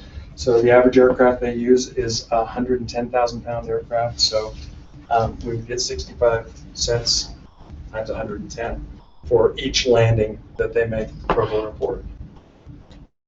St. George charges $1.05 per 1,000 pounds. Ogden charges 75 cents. Again, you'll know that Ogden does not charge any passenger fees whatsoever, so they've put that into a landing fee. And the reason that they've done that is because Allegiant has flat out told them you charge us a passenger fee and we're leaving. And airlines always have that option. So I was really happy that we were in a strong enough negotiating position to make sure that we could get a reasonable fee, still keeping their costs down, for them to land. So they know our market is worth paying for. It's just how much is it worth paying for. And Allegiant right now, as our only airline, is one of those airlines that is very famous for just picking up and moving to another location if the costs get too high. So Ogden and us are in sort of similar situations, but our market is so much stronger that we were able to negotiate a little better rate. And then, of course, Spanish Fork has no landing fee. Okay, talk quickly about economic impact, and then I'll answer any questions you have. So a study was done in 2000 by the state of Utah to say what airports are generating for their city. So this is old data, so just know that going forward. And it doesn't take into account at all Provo's commercial service, and we'll talk about what the estimates are on impacts then. But at Provo Airport, we employ 500 people that are directly employed at the airport. That's a payroll of almost $12 million a year, which, adding in a multiplier effect that is standard around the industry, means that the airport contributes in direct labor multipliers about $28,500,000 per year to the city. There we go. Okay, now we have some new fees that we're looking at. We talked a little bit about them, and this will just add them up a little bit. So we estimate that at $4.50,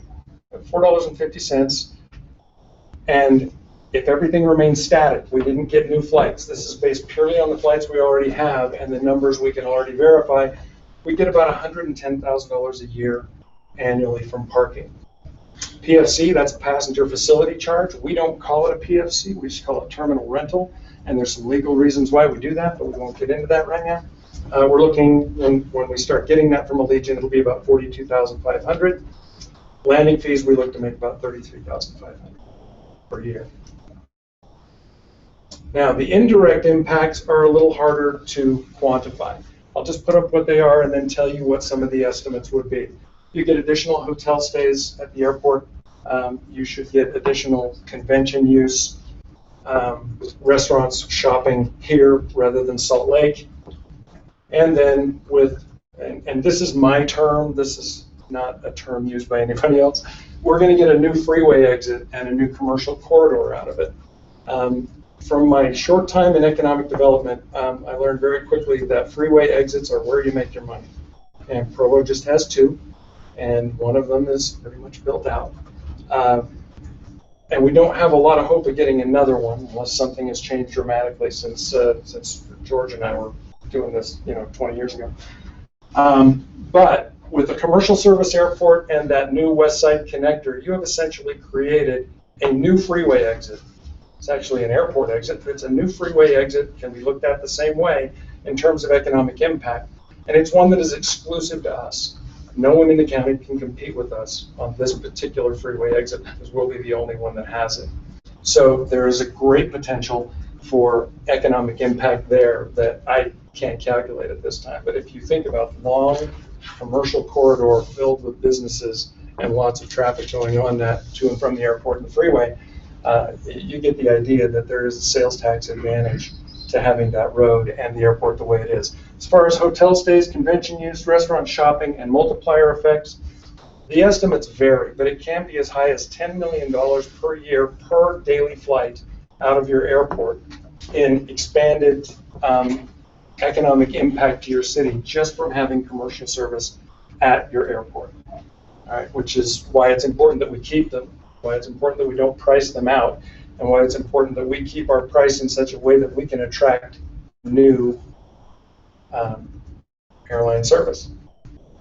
And that's it. So if there are any questions, I'm happy to answer them. You said when we collect PFC.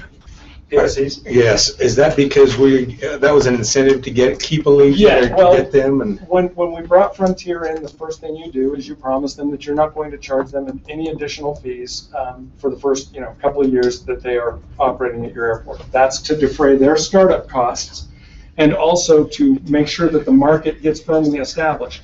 With 65,000 in-plane passengers a year, our market is now firmly established, and their freebie has run out. So we have a contract right now that is being bounced back and forth between them and us, but this is the year that we'll start collecting those. Frontier, we started collecting from them the year they left. So we did get half a year or so out of them, but we don't want another one to pack up and leave. So we're being very careful, but still being tough with the Legion. They're going to pay their way. And so these are the numbers we've negotiated. As soon as we can get everything signed, we'll start getting that revenue. Backdated to the beginning of July. And I don't know if you can estimate this, Steve, but if Frontier had left and we didn't have a Legion, what kind of money would we have been losing because we weren't able to get some well, at least $110,000 a year in parking that would not have been there. So that's one that's really easy. Also, our grant opportunities, we don't compete. We may have lost our air traffic control tower because of that. TSA. Yes, we would not have the TSA people around. We would have lost our federalization, which would have meant when we got our service again, we would have had to start all over with that process, which I don't want to go through again. It was tough. So it's critical that we not price them out. It is very critical that we not price them out, yes. But that we also set a rate that is going to be fair and applicable to all airlines that come in. So we can't give it away or it's not worth having. But, well, it could be worth having based on economic impacts to the city.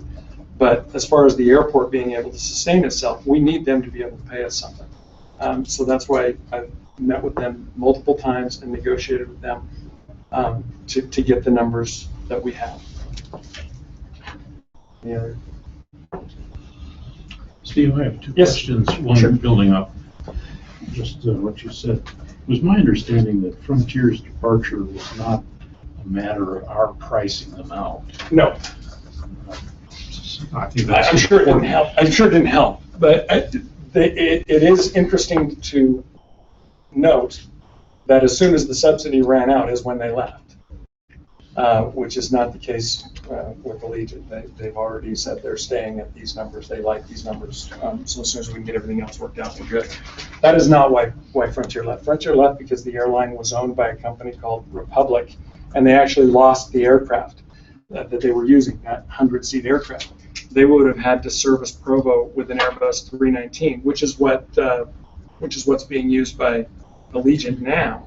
But they didn't feel like they could get enough revenue back out of that larger aircraft with the fee structure that we had in place to make us a profitable enough spot for them to stay. We probably wound up, we probably just ripped that Band-Aid off a little quicker because as Frontier began to spiral, it's doubtful they would have been able to keep it at this point anyway. They've changed their entire business model and have actually turned into sort of Allegiant. They're doing the same thing Allegiant has done. My second question involves the spreadsheet that we saw initially that you and Denise called our attention to. And there was a fee structure, as I recall, at the bottom of that. Yes. Current fee structure and the structure that took into account the added capital cost. Yeah, any and every cost that we're actually incurring as an airport. What Denise and John did was they looked at it and said, if we wanted to cover every cost at the airport and cover possible replacement of equipment in the future and cover everything, these are the numbers that we would be looking at, which is almost $10 a day for parking, which I can absolutely guarantee you, even at the $8 a day for parking, we would lose more than half of our people that are parked. They would just drop off. I mean, one of the great things about flying out of Provo is the convenience of it. But that's also one of the tough things about getting people to park, because it's real easy to just make a 10-minute drive and drop somebody off. So we've got a little bit of a mixed bag there. This is a very elastic number. As we raise it, there is a clear and definite drop-off in the number of people that park. And so I gather that the latter part of your presentation, where you considered the various income sources and the current fee structure, was meant largely to justify keeping things as they are current. That is keeping the price. Not indefinitely, for sure. But as we are sitting right now, I think that we have hit our fees about where they should be. If we go any higher and put ourselves in competition with Spanish Fork for the GA side, we're going to lose those people. We've lost a lot of them anyway. Our total number of based aircraft dropped dramatically when we got TSA, when we got a control tower, when we became more of a traditional airport, and the cowboy pilot that just wants to go fly over there. And hey, I can't fault them for that. It's fun. They would rather be at Spanish Fork. What we're trying to do is make sure that our fees make it so that they say, well, I think I'd rather stay in Provo, because we do want to keep our based aircraft at a high enough level that we're still really competitive for grants and other monies that we can receive from other entities. Thank you. Yeah.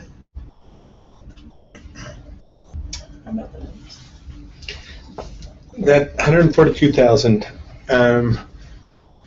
is that what, it's not budgeted, is that right, Denise? Is that what you're saying? That's right. It's not budgeted, and so at this point, if we were to do those, it would have to come out of the general fund, and we'd have to deal with that at some point. Because we just haven't put it in the capital improvement. This is how we've been doing, isn't it? Right. And we've been doing, the way we've been doing it with the airport is to make sure that we don't build too much too fast, and that we do something in a logical manner as we can pay for it, as money becomes available. It's the reason we don't replace vehicles with new vehicles, for example. The airport has never had a new vehicle. We take whatever the fire department has deemed not good enough anymore, and that becomes great for us. So, I mean, those are some of the ways that we've managed to defray some of those costs, is just by being okay with taking something that's maybe not the greatest. We did the same thing with our terminal, with the interim terminal. If you look at someplace like Ogden, they spent millions of dollars of city money to build that terminal. They still just have 2 flights a week. We didn't spend any city money on our terminal. Even expanding it, we were able to get grant money to pay for that. We were able to find other sources of revenue without taking tax dollars. And yeah, our terminal is not as grandiose as Ogden's terminal, but it works for us now. And we were able to pay for it without putting money at risk. I do remember you coming once or twice and asking the council, we need a little bit out of the general fund for 1 or 2 things. Well, And so yeah, we did need, I take it back, we did have to get chairs. For whatever reason, you had to come. for That's whatever marketing money. reason, the General fund FAA funds. won't do chairs. So as far as the terminal goes, that's it. But when it comes to bringing an airline in, one of the things that you do is you help them out with some marketing money for that first year. So when they put in a new flight, I think we gave $50,000 per route for them to get the market and the ball rolling. Our $50,000 they added more to, and just leveraged that to get the whole thing going. Yeah, but not for the physical facility. Right. The FAA also won't pay for drinking fountains, for whatever reason. They're not. So we may be on the hook at some point for a drinking fountain and some chairs. Yeah, it is a strange, I don't know, but yeah. Did you learn anything as a result of going through this analysis about your costs that you found was helpful in managing the business? Yeah, well, this isn't new to me. I mean, we Did you already know all this? Yeah, we look at this a lot to make sure that our fee structure is in line. One thing that I've learned over the time that I've been here is operating the airport as a business would be great. If all of you were willing to say to me, hey, Steve, we totally trust you, it's your baby, run it like a business, so I didn't have to come back and ask about fees and when I raise them and when I lower them. we could respond much more quickly to the shifting market to make sure that things are where they should be, all right? As it is now, it's a slow process.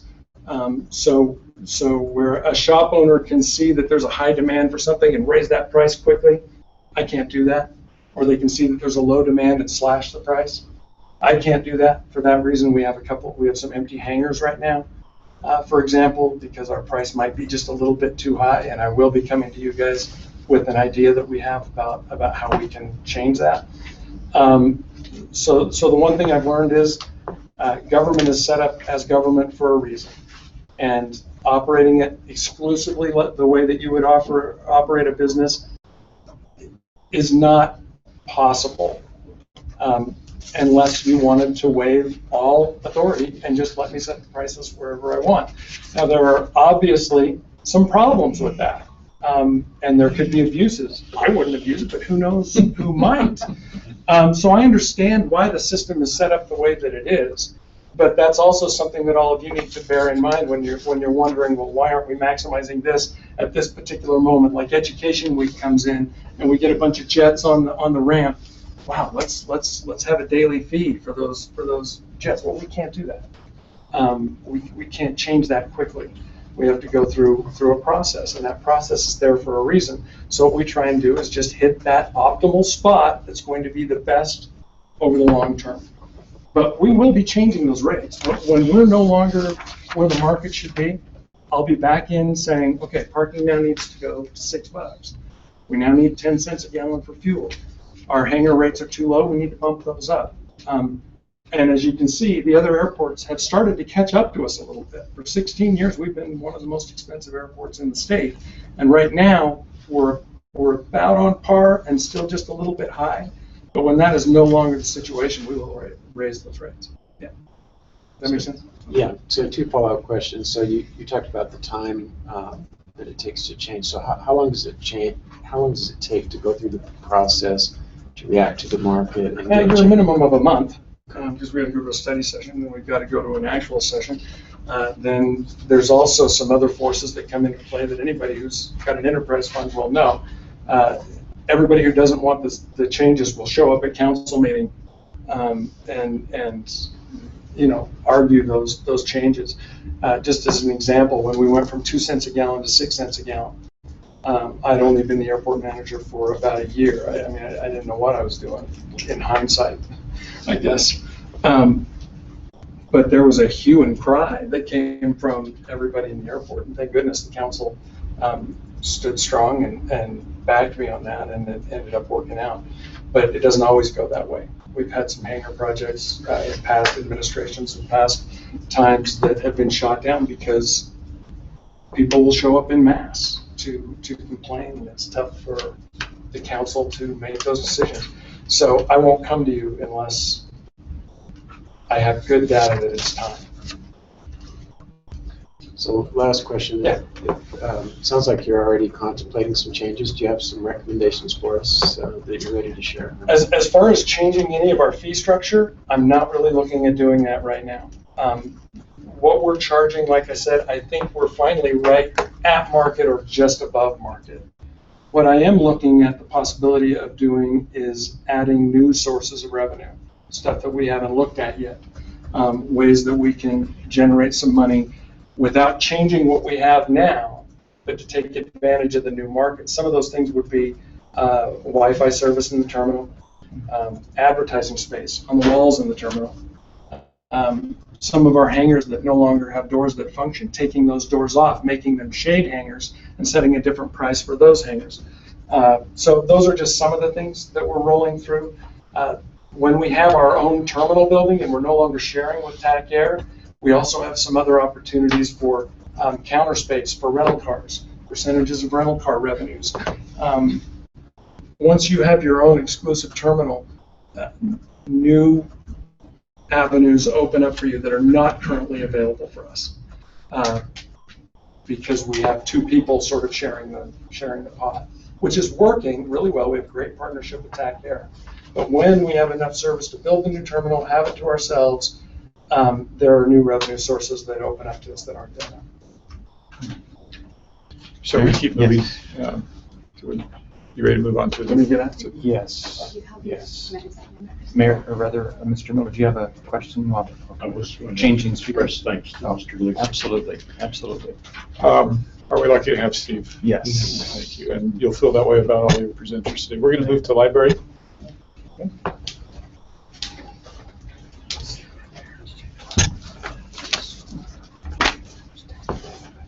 Right?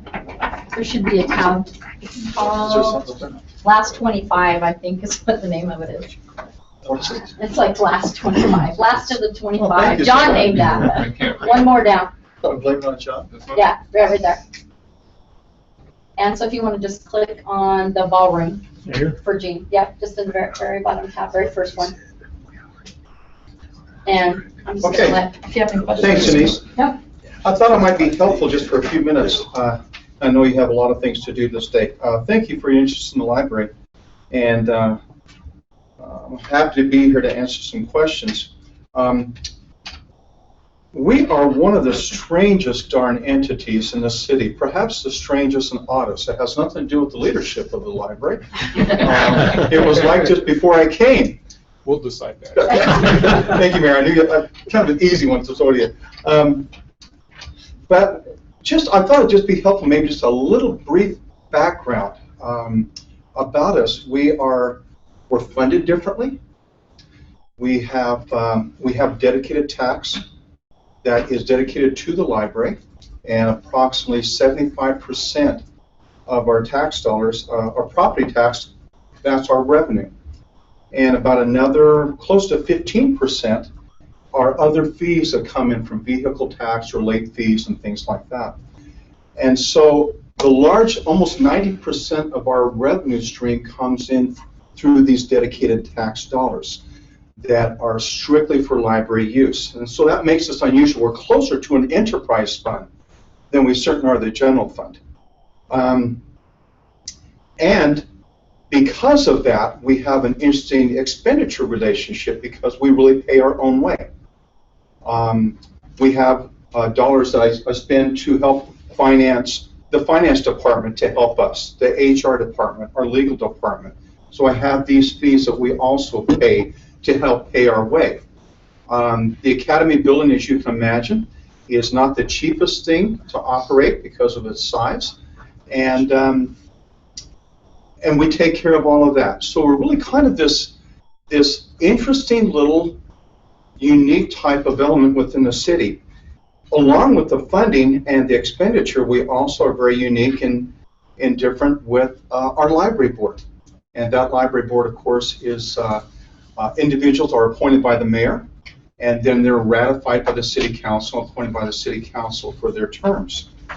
And that library board is unusual to the city as well because the library board is not just an advisory board, but by city code and state statute, it's very much a governing sort of board. And interesting enough, won't go into the whole thing, but in our Provo code, one of their primary duties, this 9-member board, one of their primary duties is to pass policy. And that is one of their responsibilities. And so whenever we have a policy modification or new policy, it always comes to our library board. So with that little background, we're talking specifically about our ballroom. It's a beautiful space. You've all been up there. And last year we had about 163 uses in the ballroom, and that's a little over 3 a week on a typical 6-day week. And there's busier times than others. Trying to get a ballroom date right now in December will be almost impossible. And so we have its ebbs and flows. Our other meeting spaces, we also have, with all the meeting spaces combined, 1,251 uses last year. So we have a lot of uses of our meeting space. And honestly, one of our big aspects of our library is the fact that we offer spaces to the public. It's also used by the city, used by a lot of different people. When I arrived here 18 years ago, I came from Las Vegas. and where we had a lot of experience with meeting spaces, everything from theaters down to small boardrooms. And so I brought with me some policy ideas that we're able to incorporate, and which have really been the bedrock of our policies for meeting rooms since then, and particularly once we moved into the academy. We have nonprofit uses, we have commercial uses, we have private uses, we have city uses, a number of different uses, and we have kind of a tiered type of a policy. But when it comes to the ballroom, nobody gets the ballroom for free. A nonprofit group may well get a discount because of their nonprofit status. The city gets a substantial discount on the use of the ballroom for a variety of events. I might get a Dr. Pepper or a donut, and that's the payment for that. But that's one of the reasons we had that space, was to accommodate the uses of the city as well. And I think it's worked very well. A variety of things. Our HR department comes. I know Gary has come with his groups. We have a variety of different groups from the city that need a large space for luncheons or maybe an all-day type of a mini conference. And so they use that, and we pass that on. We don't pass any fee on to our city uses. And so with that, about 14 years ago, when we were ready to move into the academy, we brought the policy to our library board. And the administration with Mayor Billings and the then City Council and the library board essentially gave us a charge. And the charge was that we wanted to charge enough for the use of the ballroom to cover the basic cost. And that has been our hope and our goal for a long time now. Our basic costs, that would be our staff costs. You can see some of these numbers over here. Staff costs, basic operating, utilities, cleaning, equipment, supplies. We've just done some things there in the ballroom to improve some of the things there. And we have a terrific kitchen. People love our ballroom. They love the associated kitchen that comes with it. Well, just like you've heard Steve, the past 14 years we've seen prices increase in every aspect of what we do. It was our intent a few years ago, I guess it was more than a couple years ago, to raise them then. And then we had the recession and then recovery from recession. We didn't think that was the best time to do that. Since most of our uses of the ballroom, as far as the dollars that we bring in, are from private use. And those are usually weddings, quinceaneras, those type of private type of uses. And so, and the other aspect of our charge 14 years ago is that we wanted to try to remain competitive in the market, that we didn't want to undercut to a great degree, but we didn't want to be at the top. We want to be somewhere in the middle of things. So with all of that, last summer, we got together, Dave Lemmings, who could not be here, is on vacation today, and we did some talking, and we did a lot of analyses throughout the county on wedding reception type of venues and other things. And remarkably, there's quite a few. You've probably been to a lot of these different places in the county. Everything from the courthouse across the street, down the street, to a variety of private things. The Springville Art Museum rents their facilities for stuff. And we want to do a fair comparison. Coming around, I'm very low tech.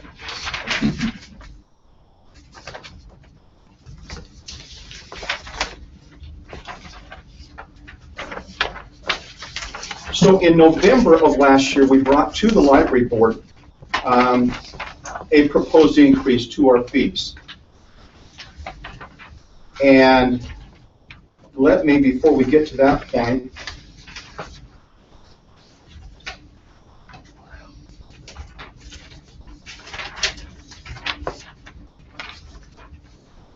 it's difficult in this little world to do a lot of apples and apples comparisons, because the venues just are incredibly different in a lot of different ways. Depending where you go, we had venues in the area. These are weekend prices, which is really our prime time, that Friday, Saturday. We had everything from the convention center for the use of the ballroom of $5,000 for 5 hours. Southworth Hall on Center Street here, being out by 9 p.m., $1,000. White Willow on 5th, 5 hours full service, catering not included for $2,000. Springville Art Museum for 6.5 hours of use with tables and chairs set up, it's $1,435. The courthouse from 5 to 11:30 p.m., nothing included, $1,600. Sleepy Ridge a little bit more. So we took a hard look at all of these, and we brought numbers to our library board. And so what you have in front of you, at the top were our basic fees before the library board voted in November to accept our fee increases. And you can take a look at them. Then in November, we also made some modifications recognizing the value of our ballroom is really, it's a prime spot. It's a beautiful location. People want to use us. And so you can see, interesting enough, in 2014, for example, the NPOs are a nonprofit organization. They could come in and Monday through Saturday from 9 a.m. to 6, utilize it for $400. But what was happening, we were losing a lot of our business that could bring in more dollars to help us support ourselves on the weekends. And so in our new schedule, our nonprofit groups, yes, can still get it for a discount, but it's Monday through Thursday. And already we're seeing some good things happen because of that. And it's allowing the Friday and Saturdays to be used for those private events. Please notice too, in both the previous and the current, our residents, Provo residents, are given a 15% discount. I think it's a good thing to do. I think it certainly recognizes the fact that as Provo residents, I'm already paying in my property taxes and other taxes for the facility. So I think that's a good thing. And then we raised it. It's approximately a 40% increase. And it seems like a large amount, but you can tell by the numbers I just read to you that we were behind the 8 ball. We were behind. And chances are, if I really were to analyze and be perfectly honest with you, we probably should have done it during the recession, but we just didn't feel right about it. Just didn't seem like the right time. So the library board felt very, very strongly about this. Strong enough that we had taken to them a 20% fee increase across the board. And they felt strongly enough, they said, wait a second, time out. This needs to be higher to be competitive and to make the money that you need to have to take care of those basic costs. And so they passed, as I recall, unanimously, this 40% price increase. But still our numbers are very much within those parameters and somewhere in the middle-ish, not too low and not too high. So essentially that's what I wanted to present very briefly to you. Because the library board is a very interesting, different sort of body, this policy has already been passed, and the fee increase. And certainly I would be happy to address any questions or anything that you might have to say about it.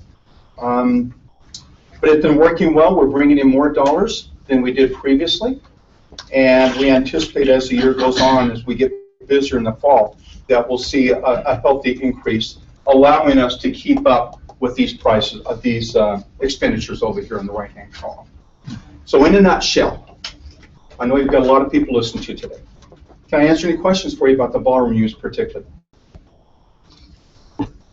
Hal, please. I note that the cell for ballroom capital improvement is empty. And I assume that emptiness is probably related to the issue that Steve Leeson raised. Yeah, a lot of it. And really, for example, the only real capital costs we've had in there and the associated kitchen have been about every 3 to 4 years we need to sand the floor and reseal it and then have a new surface put on it. That previously has been the only capital expense we've had. A few repair items here and there. Just recently, we put in a new projection unit up on the ceiling, that really makes the room so much more usable. But that was really a pretty small price. We haven't had to replace anything in the kitchen to speak of. And I really think that if anything were to happen in the kitchen, because it's not a cooking kitchen, it's really more of a serving kitchen, there aren't big ovens and things that can go wrong in there. At the worst, it's replacing an ice machine for maybe $8,000 or $9,000. Are these end of budget year 2015 figures? Yeah. Yes. Yeah, they are. Yeah. So those are with the increase. Right. Yeah. Those are Yeah. like the increase. Yeah. So how have you covered the shortfall or your plan for that? Previously, what we did was just a matter of, and this was our goal early on, 14 years ago, was to stay away from this, as our health insurance costs keep crawling up, as you know, and a lot of our costs, we were just subsidizing it with other libraries' funding. And part of that, as we come to this body every year with our budget, part of that, we've built up a healthy any fund balance that we've been able to draw from to kind of help with that. But you're projecting that deficit would be considerably smaller, perhaps non-existent at the end of 2016. Yeah. Thank you. Any questions? Gary? You're talking about ovens and things, and I understand that we don't have any replacement cost for air conditioning units and things like that. Do you? Is that out of the capital improvement that you put in your regular budget? Actually, that's when I come to the mayor and, no, we have money set aside for that. So it isn't, it's contingent. Yeah. It's not really specified in this particular budget, but it's in our library budget, and that's our any fund balance. So we're already doing some of those Matter of things. fact, in the past, the building's now really 15 years old. And so those who worked with buildings before know that about that 10-year mark, almost like the car warranty, things just start happening. That building's not 15 years old. I know that. Those old buildings are hard to Hard to maintain. believe. Yes, they are. They are hard. And 4 years ago, I think, we had to replace our boiler, $50,000, just like that. And we've had some of our HVAC fans that go out, $20,000. And that's already built in our savings account that we draw off of. For that reason, we set that money aside every year. Matter of fact, in my budget, I think this past year, I set aside 120 grand, something like that, to bolster that contingency fund, just in case. And those funds are replenished through the property tax. Exactly. That's part of my overall budget. Exactly. And interesting enough for your information too, the library is nearing a point too, because of the age of the building and the use of it, that we're going to have to start doing some recarpeting and things like that are not going to be cheap. But one of the great things that happened when we completed the building is because of the foundation money that Doug Smoot and others helped raise that balance, and Mayor Stewart will remember this. We were able to save about $1.1 million, which was unheard of. I mean, that was money left over after the project, and that went into what we call our legacy endowment. And that has been growing in these past 14 years, and we're now close to $2 million. That's totally separate from our ending fund balance. And so that money was set aside with the intent that when we started to have some of these problems, that we can pull some of those dollars out and replace carpet without it impacting our normal operating budget too, to some degree, the best we can. Mary? Is that how you pay for the fourth floor? Is that fund? Yeah. Yeah, exactly. We pulled money out of that any fund balance, that $250,000 for that fourth floor renovation. Thank you. Anything else? Gene, you recently sent me an email that was a state comparison of libraries. Oh, Could you share that? just very quickly, you may not know, but most states, and as does the state of Utah, we have a state library. It's the Utah State Library.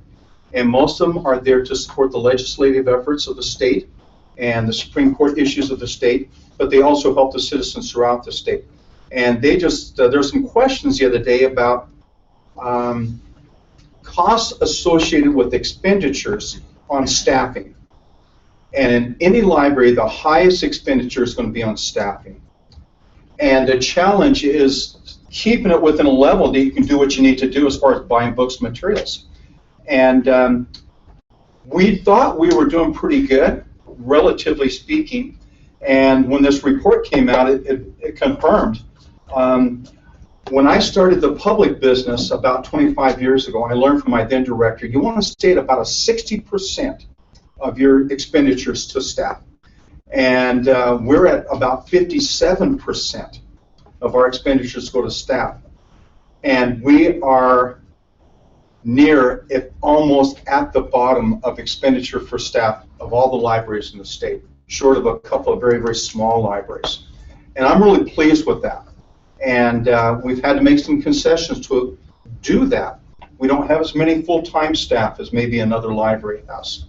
But it's allowed us to be flexible. It has allowed us to be reactive to what's going on in the marketplace. And it's allowed us to save the money to help pay for the expensive big building that we have to take care of. And had we gone like other libraries nearby that are at an 80% of their staff full-time, we wouldn't be buying all the books that we do. We wouldn't have the computers. We wouldn't have all those things. And frankly, we would have been laying off staff some years ago. And because of this, it's allowed us not to have to do that, to keep good services and frankly build upon them. So thank you, Mayor. Appreciate that. Thank you, Jerry. Appreciate it very much. Thank you. Great presentation. So there are other fees that are part of the library, right, Denise, that we'll look at later, I Yeah, guess. we only have the one. Okay. Yeah, but yeah, they have them. And I should have checked with you beforehand, Mayor. I wasn't sure how many directors we have presenting. We have today. 4. We have 2 more. We still have community development and parks and recreation. Mine will be super short. Yeah, Are you, Well, I'm just gonna say we should do it later. yeah. we do have some other presenters queuing up here, but we may have some time at the end of our agenda because one item that has been continued and another that we could continue. I wonder if we could. I think our directors are fine to leave it at your discretion, whether they come back, or come back in 2 weeks. Okay. We want to be seen as being aggressive in delivering these 25 Right, to you. right. If you're not ready Yeah. for them, Yeah. we're okay with that, but we want to be. Gary, I ask, it was Steve Gleason's presentation one of the 25 that are planned? Well, no, Steve's. all He had of about this 8. But he would have, that would have included how many? He had what, 11 or? It was 10. 10 or so of 25. Yeah. What's happened, though, is, for instance, when we did the recreation center 2 weeks ago, it was almost impossible to not do 100. And so we actually did quite a few last week when we did the recreation center. So Gary, you have how many? We just have one. We're only looking at the general And plan. Roger? I think community development will What? the intent is to come back at a future date and do all of our fees, or the majority of our fees at that time. So we're very flexible, whatever fits the council. And it's also the same with the cemetery. I know that they've been looking at the opening and closing fees, but with the expansion going on and with the opening of the sale of those spots by the end of next year, we'll be coming in with a whole array of new expenses for every category we have. And we're probably suggesting that probably happen in spring or summer of next year. Okay. Probably what we didn't anticipate is the discussion that's just been so helpful and healthy here to have. And so let's, if we could, move ahead with the other items and then come back as we have time in about an hour and 15 minutes for these other We 2. can either, if you're just enjoying this meeing and don't want to leave, you're welcome to stay. I'm riveted. Someone has to Okay. carry me. Or we can send you a text, either one. And thank you for being patient and waiting. Thank you. But if I could call for a motion then on these 2 presentations that we've had relative to the fees, similar to what we did 2 weeks ago. And then if we have others come, we can do another motion. But for the airport fees and the library fees, recall that what we did was invite the budget committee to review the fees and come back to us with a recommendation for in 4 weeks. And or anything similar to that. Mr. Sewell? I'd make a motion that we follow the same procedure and have the budget committee look at them and come back to us. Okay. Is that a second, Ms. Hales? Great, thank you. So a motion by Mr. Sewell, second by Ms. Hales. Can I have a little discussion on To that? have the Budget Committee look at the fees and come back to us in 4 weeks with a recommendation. Discussion, Mr. Winterling. Yeah, I'm wondering, are we doing this in the right order? Are we having to do this too much to bring it to us, back to the Budget Committee and then back? Should we have them present to the Budget Committee and then make the recommendation and then bring it back so that we don't have to bring these people in 3 times? We would actually prefer that we do it simultaneously, given our choice. We would. So have the Budget Committee be here at the work session so that they can see that. I wonder if that's possibilities. And then they wouldn't need to present twice. They might still need a couple of weeks to Certainly, the prepare a Budget Committee may proposal. come back with questions and things Yeah. like that that they can answer, but it just saves them coming to do this presentation. Sure. Sure. Maybe we ought to have a little, what's the best way to do that then? So to present, because I can see these guys having to come back to the Budget Committee and presenting the same thing. Right. Yeah. It seems to me that it would be better to have the presentation given to the Budget Committee, and then when they can come to the council when it's presented by the department head, and they could offer any suggestions at that time. It might move things forward a little bit quicker that way. Question, are we anticipating then that every presentation, every fee that review is going to be reviewed by the Budget Committee and then have recommendations? Are there some that we can say, as a council, that looks good, let's move forward? I mean, both of these that were presented today were pretty That's possible too, and straightforward, unless there's... we could continue to do it the way we are, and just we would get the report first, and then if there are Yeah. things we could refer to the Budget Committee after. I think the beauty of perhaps having everybody here at once is Budget Committee hears it, and should they have some concerns, if you're advancing it forward, they can speak up and say, no, let's consider it. But we could move the directors through much quicker. Yeah. If it was coming here once. Because the library fee, for example, that they're covering their full direct costs. It was just the indirect costs that were not fully covered.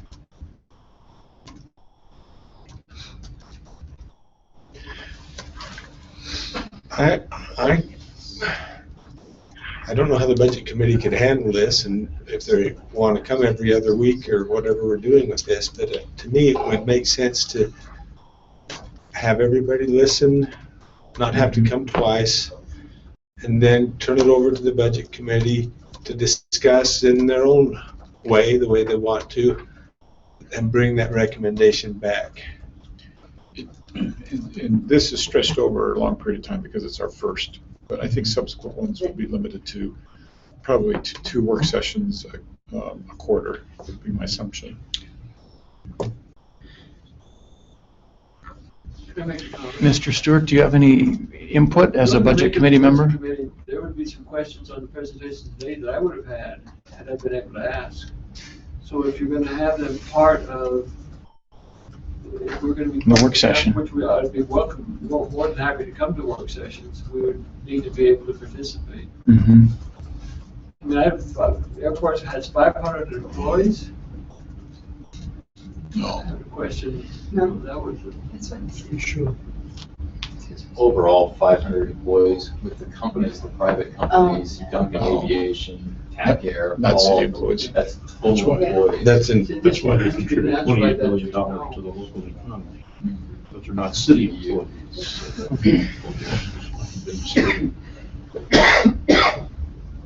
For sure, I'm having a hard time hearing the comments made by Mr. Stewart. But I had another thought as well. In work session, the Budget Committee doesn't necessarily always have the opportunity to ask questions as they arise. And so that's one thing that's been helpful to have the presentation to the Budget Committee, because then questions can be asked from those members as they arise as well. I think that's been a helpful thing Yeah. to think about. with that, Thanks, Kim. That was Mr. Stewart's comment, actually, was that it Oh. would have to kind of reformat the presentation, allowing them to be engaged in asking questions if we wanted to do just one presentation to both groups. Okay. Ms. Hales? Do you think that this is an important enough process that the budget committee should review thoroughly, and then if they want to come to me, fine, but give the recommendation? It may consume time, but it's important to thoroughly cover their perspective, the council's perspective, and then to a conclusion on the fees and how it goes down. So it might make people unhappy to spend more time, but it's that important. Sure. Sure. It needs to happen.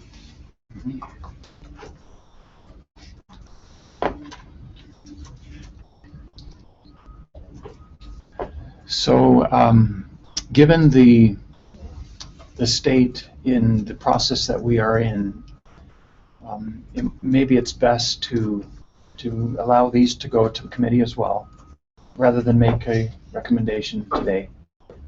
But then we can refine this process for future presentations and look at a combined presentation, if everyone feels okay about that. With opportunity for the members of the budget committee to comment openly. Right.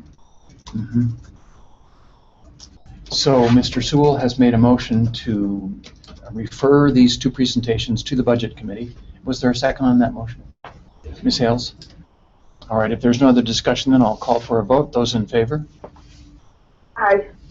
And that passes unanimously then. All right, let's go ahead then with our next presentation. You want a motion about what would happen henceforth? Sure.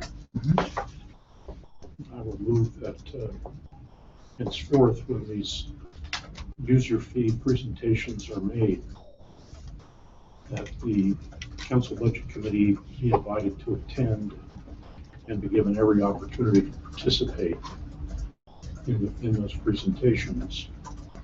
Following that, the budget committee would be free to meet as it wishes for additional consideration before making its own recommendation to the council following the work session. And a motion to approve would be presented. Great. Thank you. Could you hear that motion, Ms. Santiago? No, I'm having a hard time hearing Mr. Miller. So it was based on the earlier discussion about having one presentation by department heads to a combined council and budget committee, and designing it in a way that all can provide input, and then if necessary the budget committee would bring a recommendation back, or they may provide input at that meeting. Okay. And we have a second for that motion as well by Ms. Hales. So are those in favor of that motion? Aye. So, and that vote is unanimous also. Thank you. Thanks for the motion, Mr. Miller. All right. We have a discussion by Mr. Travis Ball, our Energy Director, to identify policy direction relative to private solar energy generation within the city and its effects on revenue for maintaining and upgrading capital facilities for the overall system. Thank you, Mr. Chair. Let me see if I can figure out, I don't know which one can use. You can give me mine. Which one is So it? this is the closest one to the yellow far right.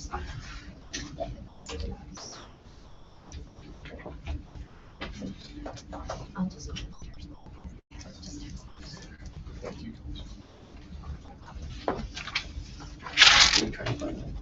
No, I don't have it. What is it? It is solar power policy issues.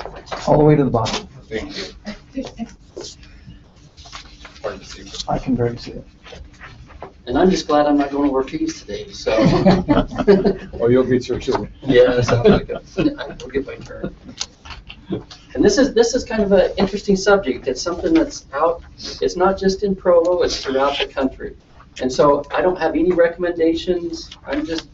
This one, I think I'm just going to raise some questions. Hopefully it will spur some questions on your side, something to think about.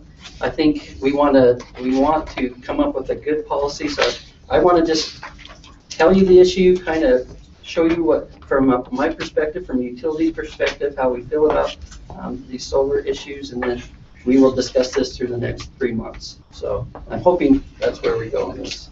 Travis, may I add to that too, that I don't have I'm not advocating a position on this either, rather just the discussion.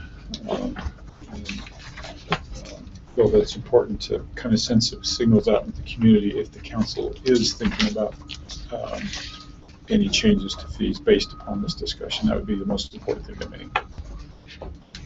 Yes, Mr. Silver. And just a suggestion, we have the mayor's sustainability committee advisor here. I would just suggest that he have a chance to comment as well. Sure. Want to comment now or after the presentation? After. So, great. We wanted to put Tom on the spot, right? I want to First off, is the city sending the correct economic signals to solar purchasers?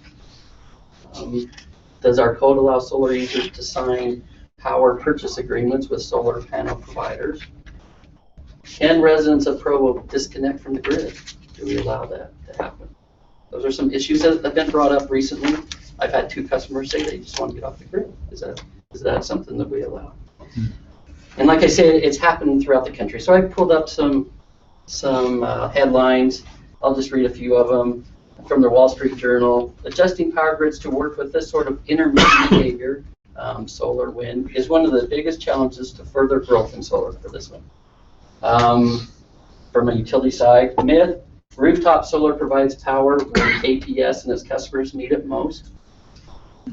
Go down to on the solar side. This has become a familiar story. Utilities are using rate design proposals to downgrade the customer economics of going solar in an attempt to prevent more of their customers from being able to generate their own power. Finally, down the New York Times, utility executives say that when solar customers no longer pay for electricity, they also stop paying for the grid, shifting those costs to other customers. Utilities generally make their profits by making investments in infrastructure and assigning customer rates to earn that money back. So you can see there's 2 different thinking on this issue.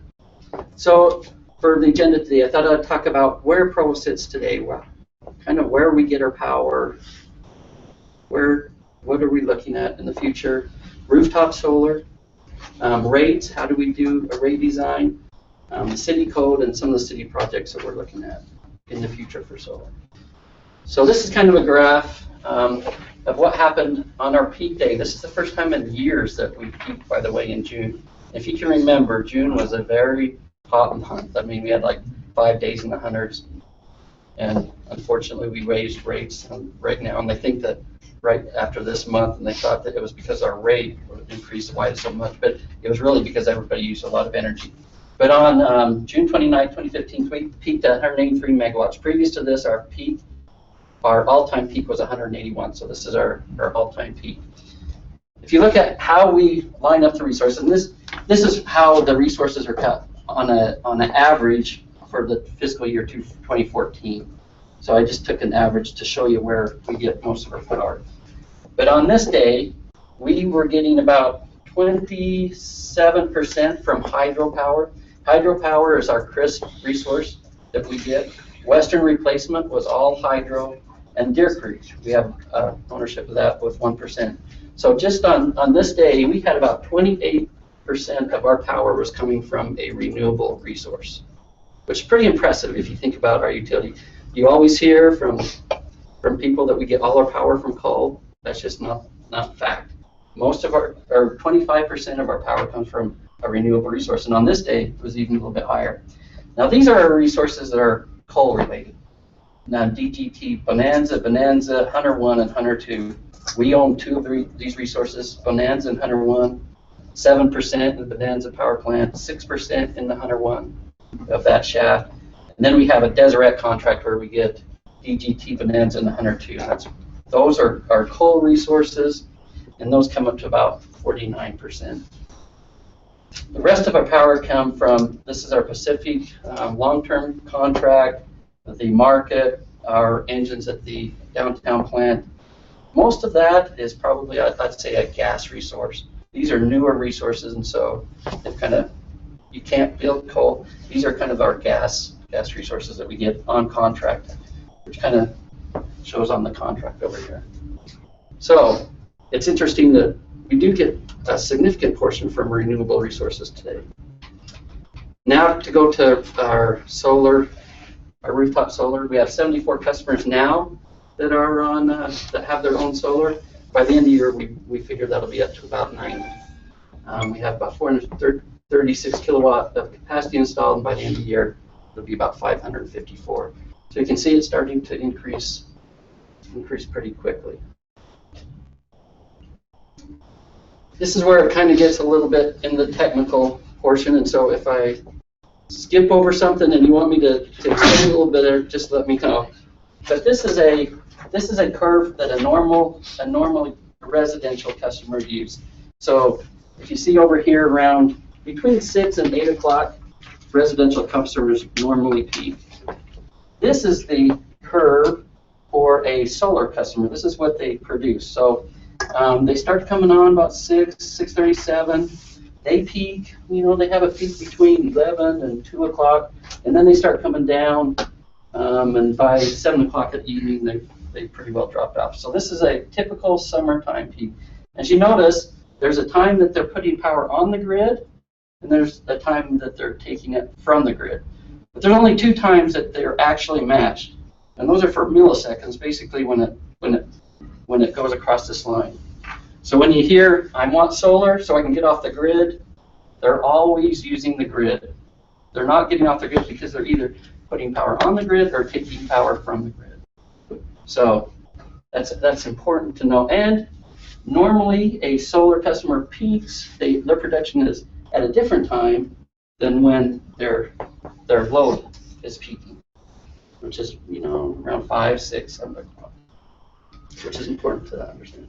That was really interesting to me, Travis, to see that, because I was thinking in the hot afternoon that the western sun, but as I read that, it had to do with the positioning of the solar panels on the roof. Right. And we're not hitting that. They're hitting it for a peak time. They're hitting it to generate the most kilowatt hours because they get paid on a kilowatt hour basis. Rather than the not on demand. the demand on a KW basis. So this is for probably a southern oriented solar panel.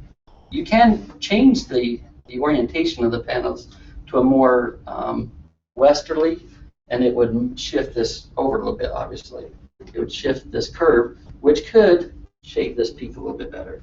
So those are the type of things we want to encourage. We want to encourage the right orientation. We want to encourage the right thing, because we pay a peak demand. The city pays for whatever our peak is that we supply. But that would reduce the amount of kilowatts that are correct produced. Exactly. Travis, does what they put on and take out balance out? Or No. is there more that they use than what they put in?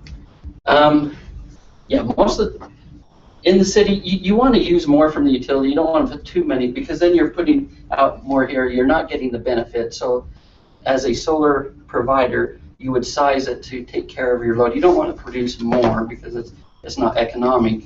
And the fact that most utilities zero out at the end of the year, they don't get any credit for that. Right. So I think it's important to note that what you provided us here is a valid description of the current situation. Right. Within the next 5 years, this could change very dramatically as the battery technology catches up. absolutely. That's exactly right. Because if you had battery technology, maybe you charge the battery here and you want to shave that piece right there. So we want to create a rate that we give customers the opportunity to shave that rate, but they also pay for the facilities, for the infrastructure. And I'll get to that discussion in just a second. This is just a graphic. If you're up to the Zermatt, you remember seeing this. You're using the grid. Sometimes if there's clouds, you'll be using the grid because you're not generating as much as you're using. Darkness, obviously. If it's a bright sunny day and you're generating more, then you're putting power onto the grid. And on a day where maybe your air conditioner is running and your solar panels aren't sized big enough, then you could be taking from the grid. So that's kind of how customers use the grid. Now this is also an interesting curve, and you've probably heard of the duck curve. This is a California, because there's such a big penetration of solar in California, it's changed the look of the grid. If you can look up here, if you can see that 2012 actual, it's kind of a pretty smooth curve, but as more and more people have put on solar, you can see how that's dipped down. And so you can see right where the solar comes up, and then when the solar goes off, you can see how the demand rises. Right here, you have to, the utilities supplying all the power for these people up at this point. So they have substations, wires, they have to supply this peak. And you can see it's kind of shifted the peak a little bit more to a later time, which is interesting. When you talk about rates, we try to break our cost into different functions. So we have transmission costs, we have neighborhood costs. These are the transformers and wires in the neighborhood. This is a fixed cost that we have to recover somehow, the $25. This is the generation cost and the fuel cost for that generation. This cost down here is a cost from UMPA, basically. We would pay that cost to UMPA. These other costs are fixed costs that we have to give back to the cities. So it brings us to the rate design dilemma. How do you create a rate that you try to recover those fixed costs that we have here? Currently, we have a customer charge and an energy charge. If you look at your rate, you're charged $6.44 is your customer charge, just a flat fee. And then, depending on how much energy used, it can be from 8.6 cents all the way up to almost 12 cents a kilowatt hour. So we just saw on that other graph that there's $25 of fixed cost, but we are trying to recover that. We don't recover that fixed cost with our customer charge. We recover it with the variable cost in the 8.6 to 11.85 cents. So I just said that, right? So some of the portion of the fixed costs are recovered through energy charges. And that's kind of the issue when you pay a retail rate for energy production. So net metering talks about a meter that when you're using power, it measures how much you're using power, or when you're generating power, I look at it like the old electromechanical meters, it'll go backwards and you're putting power back on the grid. And so there is when you're net metered as a solar customer, it just minuses what you're producing from what you're actually using. And sometimes it goes the opposite way. It goes negative when you're putting power out on the grid. So reduced energy charges means reduced collection of revenues to cover the fixed costs. So if you're generating enough power, like you said, Ms. Hells, that you don't have any cost in energy, and there are customers who produce more power than they use, their bill could come back at $6.44 for that month. Fixed costs do not go away because of net metering. We still need to recover the cost for that neighborhood infrastructure. And during the day, the customer that has solar is still using that infrastructure when it comes to their peak. If net metering customers are not paying their share, other customers pick up the difference. So you can imagine if I could give you an example of 9 people, maybe let's make it it'll never happen, but 9 customers put solar panels on their house, 1 customer doesn't. So 9 customers are charged just for these costs here. So on a solar customer, let me step back here. 9 solar customers, they pay them a retail rate. The person that doesn't have solar will have to pay all the cost for this infrastructure, right? That's kind of where the cost gets kind of hard to get. Does that make sense? It's a disparity that comes up for the people that are on total city power versus those that generate. Right. And people who can put solar usually can afford solar panels. They have, maybe there are more means. Some people can't afford that capital cost, and so they would have to pick up those other fixed costs.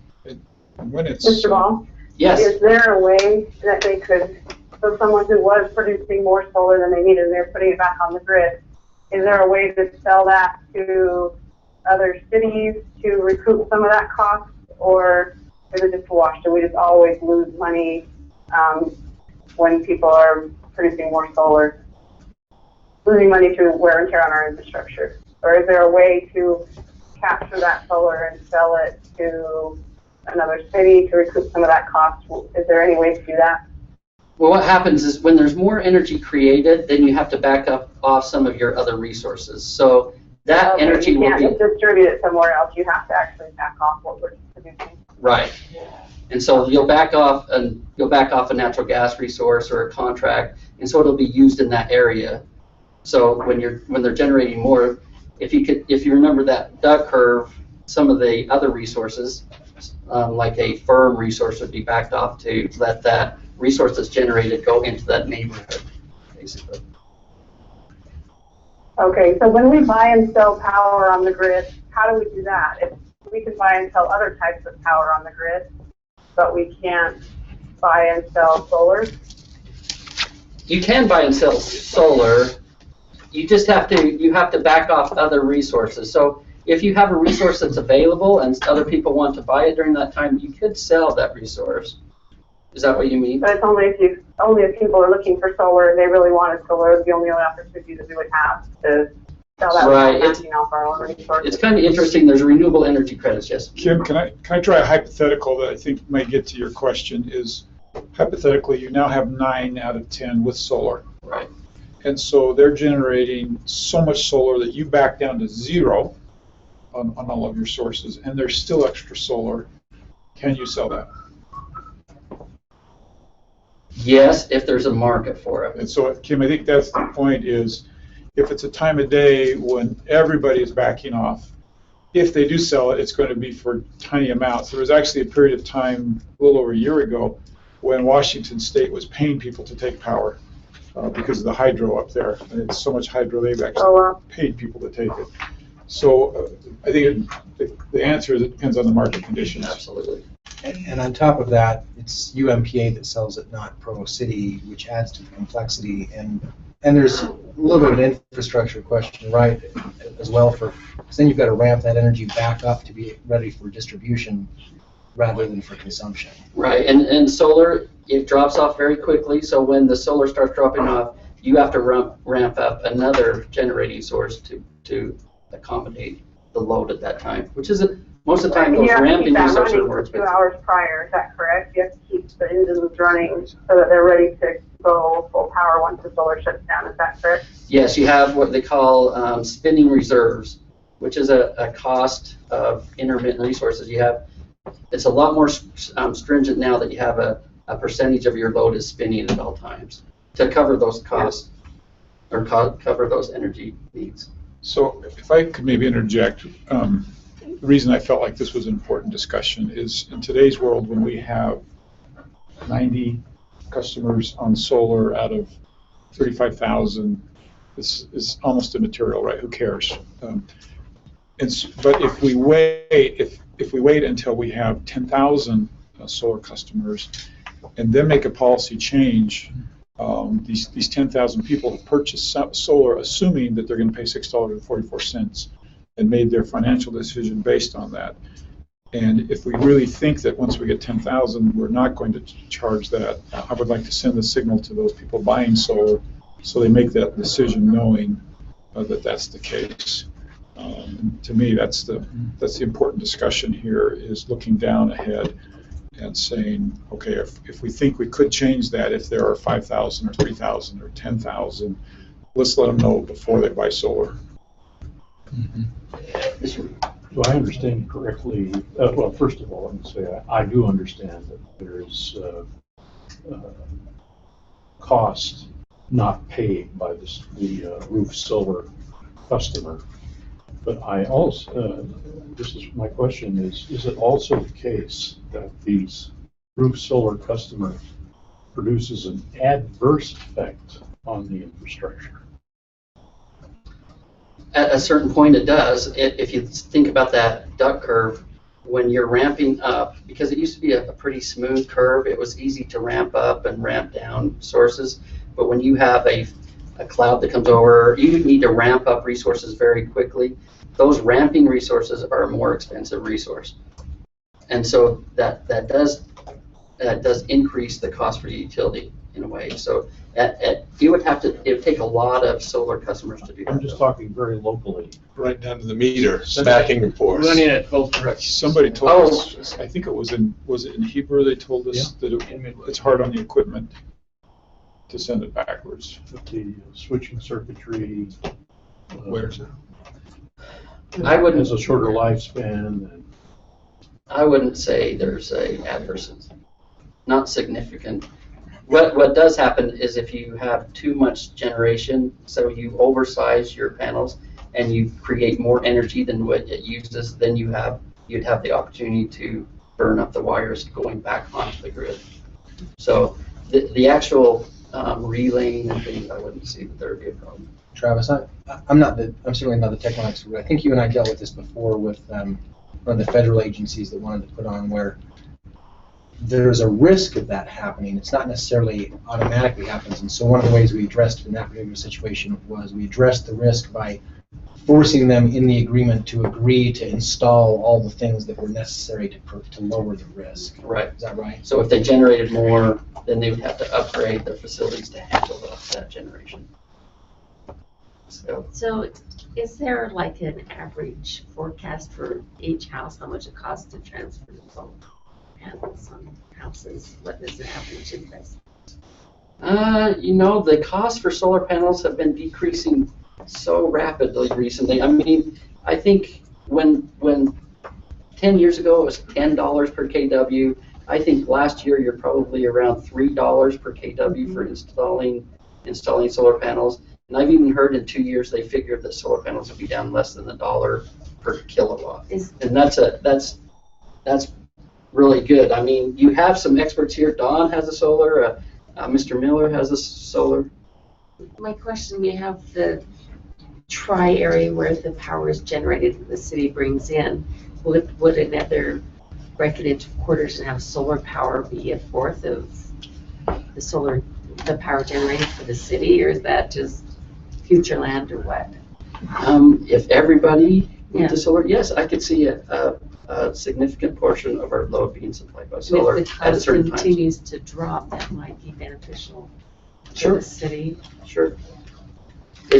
I believe that solar is one component of a energy portfolio, and I think we should have a very diverse energy portfolio, and solar's a good solution for It's that. probably the lowest cost of energy.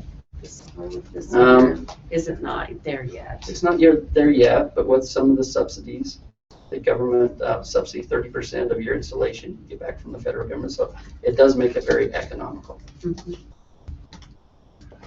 I just put these on there because different cities have dealt with this in different ways, and I'll just be quick. Lakeland Electric, they have a demand price, so they figured out how to charge a residential demand, so you pick up your fixed costs with a demand charge, which I think is a fair way of doing things. Austin Energy has a feed-in tariff where they look at what they perceive the value of solar is, and then they give their customers that value on a kilowatt-hour basis. So they do that on an annual basis. Concord Electric, they give their customers the same price that they purchase power on the market for, so it's their generation cost. Santee Cooper raised their customer fee for all their customers to a higher dollar, and then they also have a demand fee on there. Sacramento looked at their cost of service, and they just increased that fixed fee up to $26.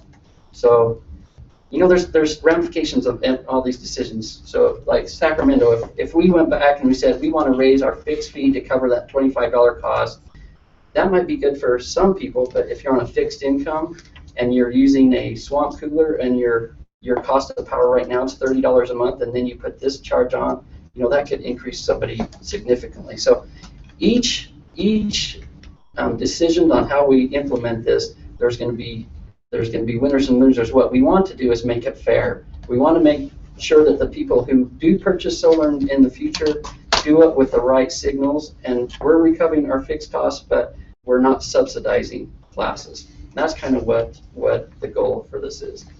And so what we've done is we've gone to Dave Berg, and he did a presentation. I think Mr. Winterton might have sat in on it at the APPA conference, and he was the one that actually did our cost of service in 2010.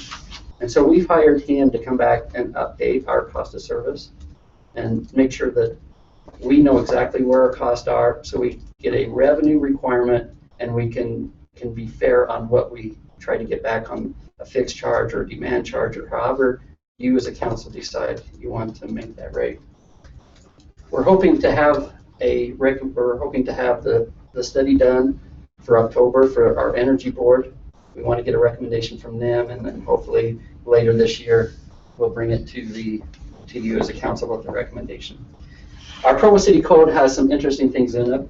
The electric energy, it says electric energy may not be generated in Provo City without a license, therefore, unless the energy director gives them a license, they can do that. And this was put in place when the city adopted net metering, which is interesting because according to the policy, a license, if somebody wants to get off the grid, I can give them a license, but I don't think as a policy group we really ever considered anybody going off the grid.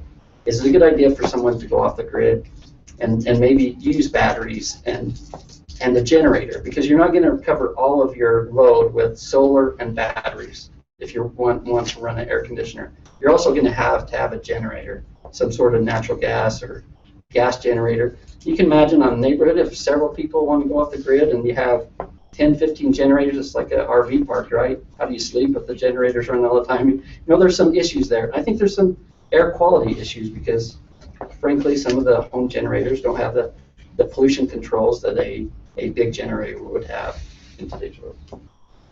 Also, solar panel solar providers are signing PPAs, we believe, with customers, which we don't allow.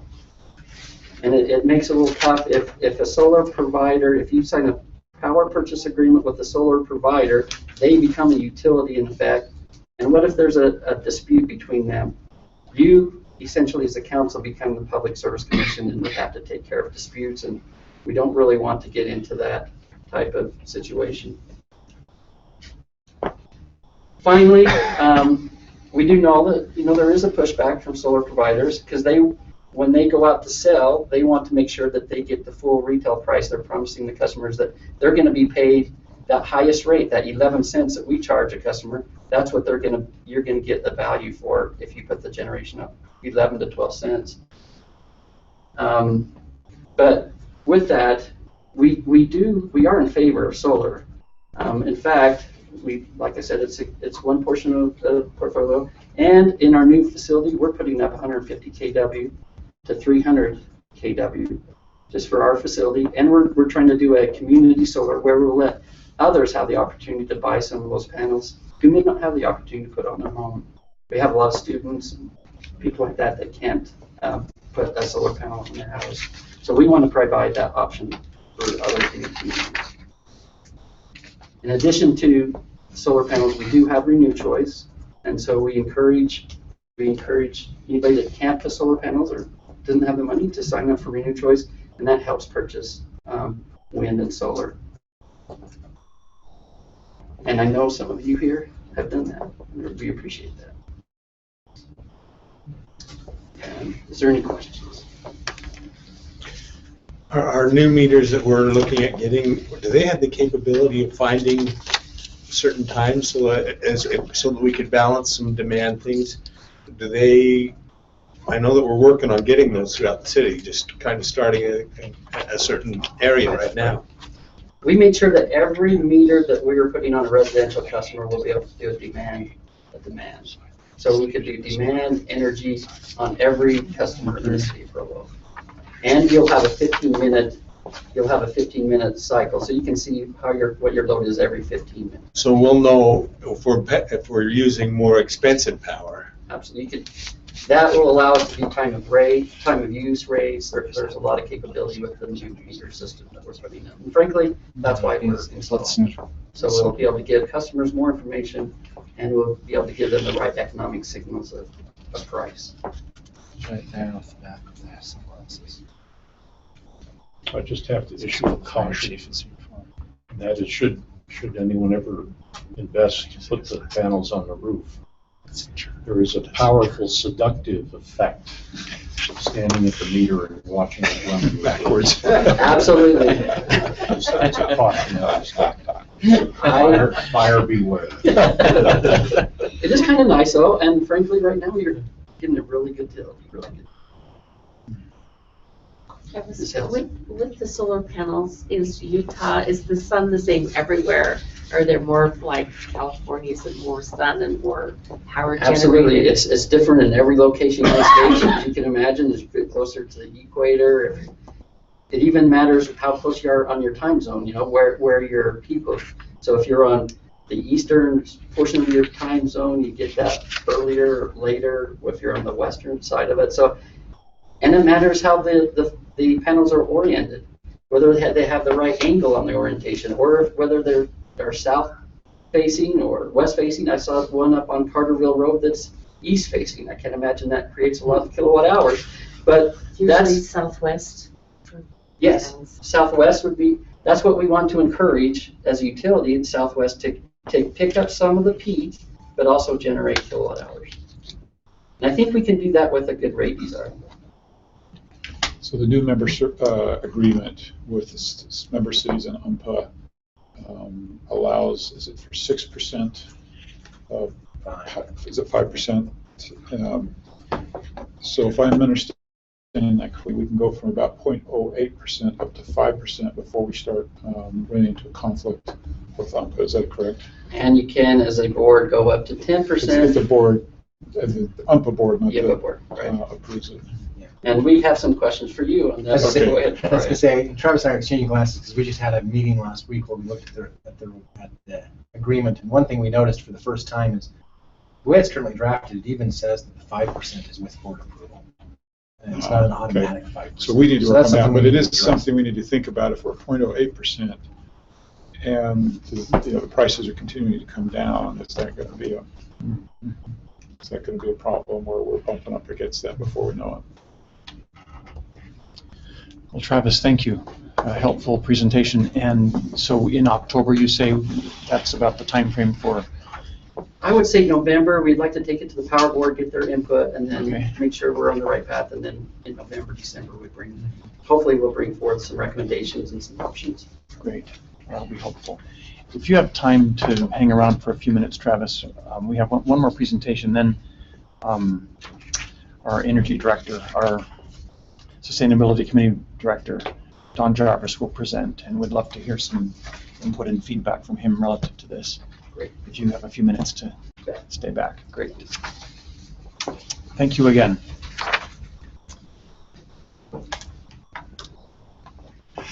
Next, we have Mr. Chris Blinsinger, our Energy Emergency Management Coordinator, who will present on a resolution regarding the interlocal agreement regarding the Everbridge mass notification system. Thank you. I'm Chris Blinsinger, the Provo City Emergency Manager. I'm employed by the fire department and work with Chief Jolly and all city departments for that matter. This interlocal agreement is a result of several years of work among the community of emergency managers in Utah County. When I first arrived in Provo, we found there was some clear failings in our current notification system, which was primarily used on the emergency side. But we started investigating what can we do, is there a better system out there, can we find something better? And it was very challenging and very expensive. And it was about a year ago where the fire chiefs and police chiefs in Utah County voted to not renew the contract with that existing provider they had for their notification system because there were so many holes in it and its lack of capability did not provide mass notification capabilities. They determined that they would not renew that contract, which was held by the county. So then many jurisdictions in the county began to scramble. What can we do? How are we going to protect our emergency notifications? But what we found through the process here in Provo, we established a task force of members from 9 different departments, public works, the community development, redevelopment, police, fire, public works, energy department, to discuss what kind of opportunity is there for us to provide notification to our employees, our customers, and our residents, and found that there's much more capability than we ever had in our original system.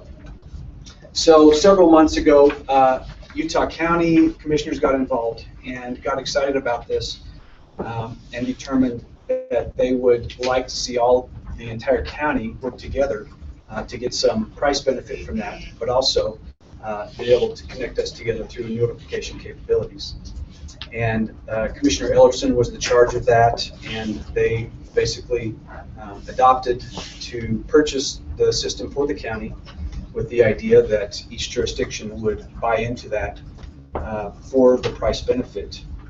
For Provo City, it's buying into the county's system allows us, saves us about $6,000 or $7,000. So the price point was very attractive for us. Over the course of the several years that we worked on this, we've talked to over 20 providers for notification system and really believe that we found the best notification system out there.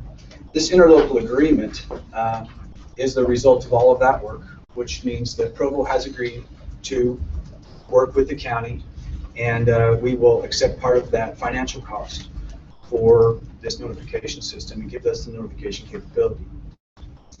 There are two parts to this notification. There's an employee side of the notification, and there is a community side of the notification. So it's going to require some setup. We've already got some people trained on this system. We spent 2 days with an individual from California last week from Everbridge to learn how to use this system. We've got dispatchers working on how to learn to use the system and how to make it effective. And Chris, if you could go ahead with that. We do have the ability to send notifications internally, and that's really what our big push will be in the beginning, to send out notification. And for those of you that don't answer your phones during the work session, some of you have been sent a notification, and if you would answer that or look at that notification, and that's kind of what this system is capable of doing.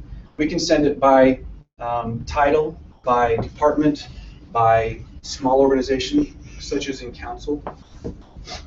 We can also send it by a map. We can choose points on a map. If we have to let someone know alter traffic pattern in this neighborhood, we can let them know that by choosing those points on the map.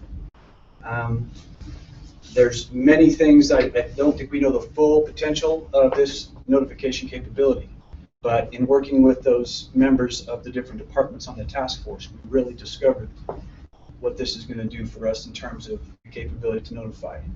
Some of you experienced a negative impact of the bomb scare we had, where there was many employees of the city center were negatively impacted.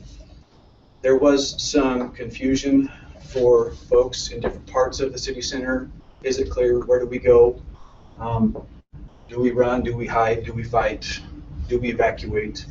And I think that is very, this notification system is not just an emergency notification system. It is a system that we can notify employees of the summer barbecue if we want, or a need for callback, or we can call out the SWAT team, or we can notify Spring Creek neighborhood that they need to evacuate because of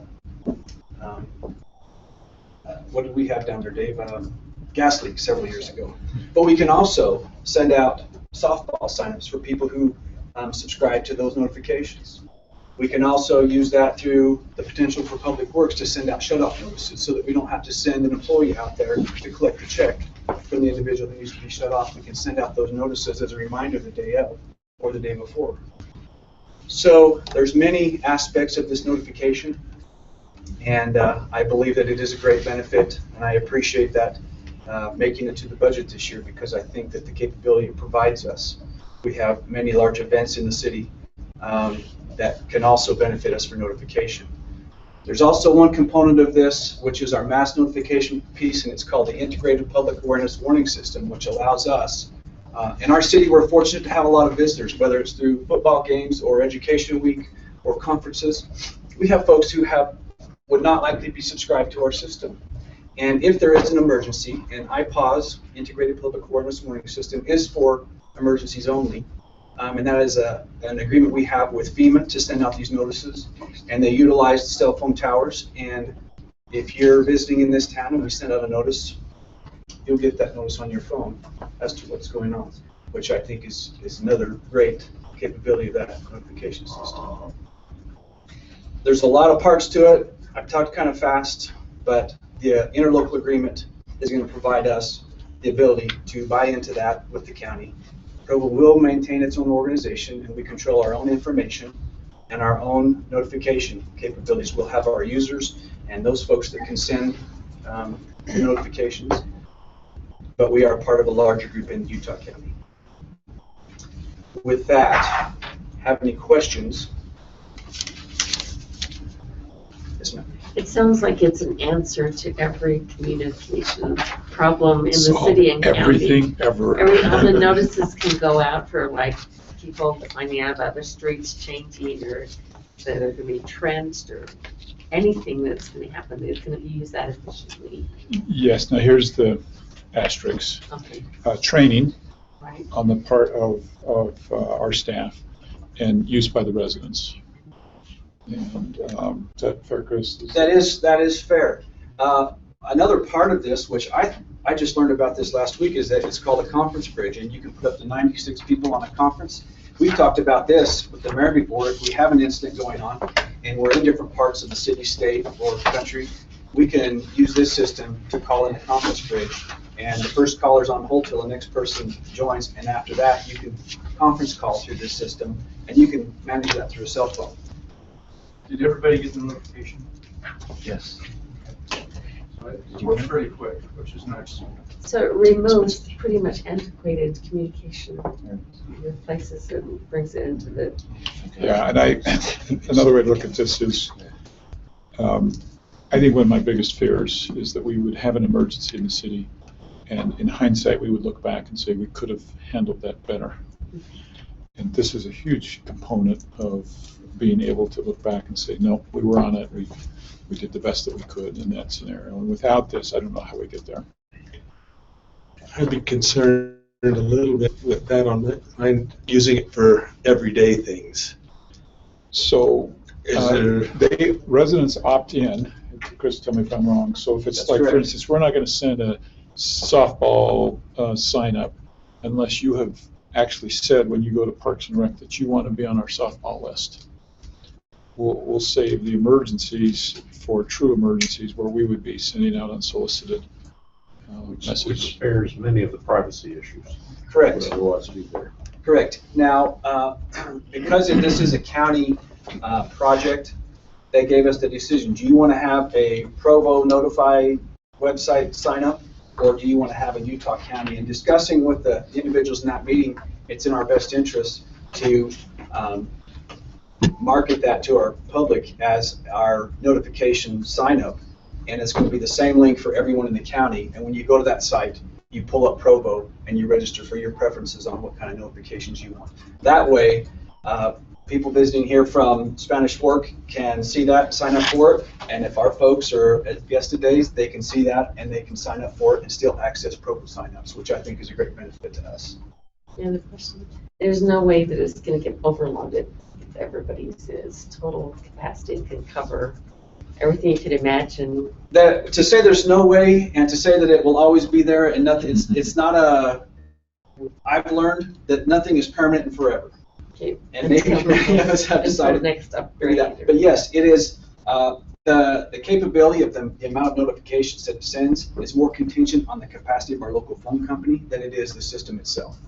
And they asked us to confirm with our phone company how many calls they can send out simultaneously, and we are able to throttle our notifications back. We want to back off of that, like 500 or 1,000 calls when we send out the mass notification to prevent that from jamming up at the local phone company. We have a cushion buffer. Mm-hmm. I'm curious to know whether the selection of Everbridge was something at the county level or whether this was a recommendation made by Provo to the county. That's a good question, because we actually, through the 20 different vendors that we had, there's the group of county emergency management, and that's really where this started. Listen to the folks, and as far as price point, it was an agreement because we made a recommendation as emergency managers, and I proposed a recommendation to the mayor's office of this product, but it was a lengthy discussions and many meetings that we had with the members of the Utah, it's not the Utah County employees, but this is emergency managers from BYU, UEU from Orem City and Springville and Payson. As we learned about the potential and the capability of these notifications, the price was very affordable compared to, we had a local company here in Provo who was at least 2 times the amount that we had been offered by other vendors. It was twice the price, and it was hard to justify that while staying local. It was very challenging. How do we justify those dollars? And those are taxpayer dollars to spend that. And we feel like we've got the best bang for our buck in Everbridge. As a matter of fact, in the meeting, I spoke with the Spanish Fork folks who had purchased the local system from Provo City, and I said, "How's the comparison?" He said, "The system from Provo is like an automatic handgun, and this system is like a machine gun with terms of capability," which really helped me feel much better about this. This is great, the comparison of the systems, and I just think that it really is going to open up a lot of opportunity for us to keep our citizens informed. So we attended your emergency preparation meeting that was earlier in the year, and this just seems like it will connect and blanket all the bumps in the road. It just seemed like it just couldn't connect and bring the communication together for the city. It just seems like maybe this is a really good answer. It certainly will. It is an answer to a lot of questions on how we're going to operate in an emergency, but the benefit of using it in a day-to-day operation as well, to benefit our city departments in what they can offer to the community is equally. So it's mutually beneficial, I think, for many departments and individuals. Thank you. Yes, sir. Well, we're talking about emergencies. I had a resident that asked if Provo City had a good disaster recovery plan. Would you be the person to talk to about that? Do we have a good disaster recovery plan is a good question. I'll tell you, we have disaster recovery components and we have parts. But can you remember the last disaster we had in Provo? 1983 was the last large one. Where it really taxed city resources. And Is that the flooding? the flooding, Canyon, Rock 1983, Canyon? yes. Until we can really impart and implement that plan in a real scenario. Now, we had a fake scenario. We did our April shakeout, and some of you folks were at that meeting, and we talked about how we would do some things, but when we actually have to have the boots on the ground, that's when we're going to know where our gaps are in our plan, in our response. So the actual question was, are you the right guy to talk to? Yes, I am. That's true. Thank you. And he would be happy to speak with that or come to a neighborhood meeting. All right, thank you so much, Chris. Okay. Thank you, Chris. Very helpful. Don, yes. Glad you were here, Don, to hear that presentation. I wouldn't have missed it. When Travis speaks, I listen.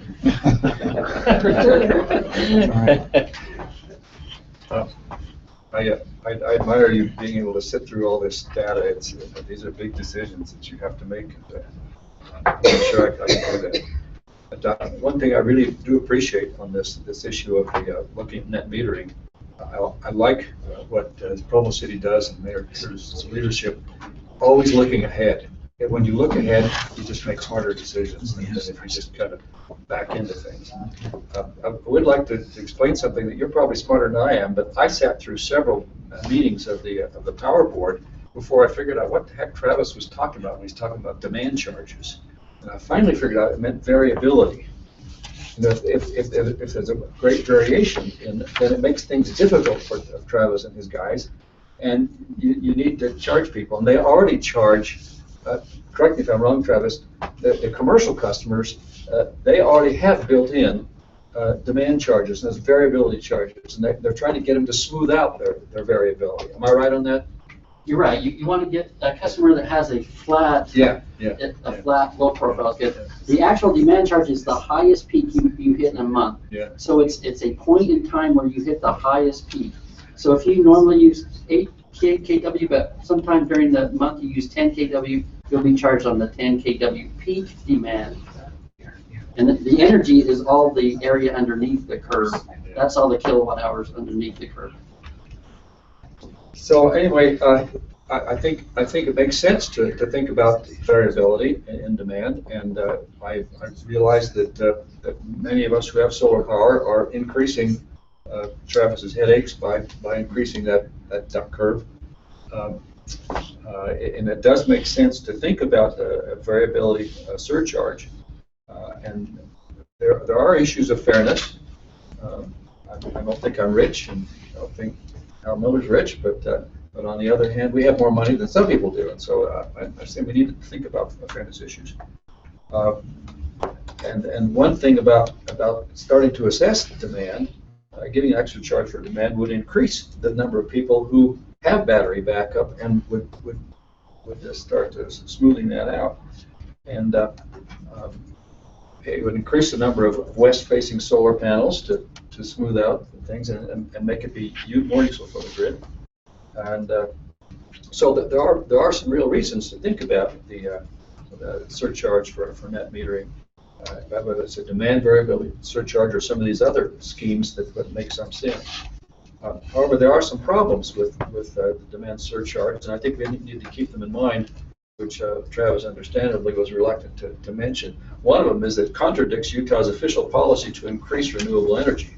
This is a state policy. They want to have 20% of total electricity be renewable energy by 2025, and they don't include on that, even though Travis and I do, don't include hydroelectric power. I like hydroelectric power. That's when they say renewable energy, they mean solar and wind and that sort of thing.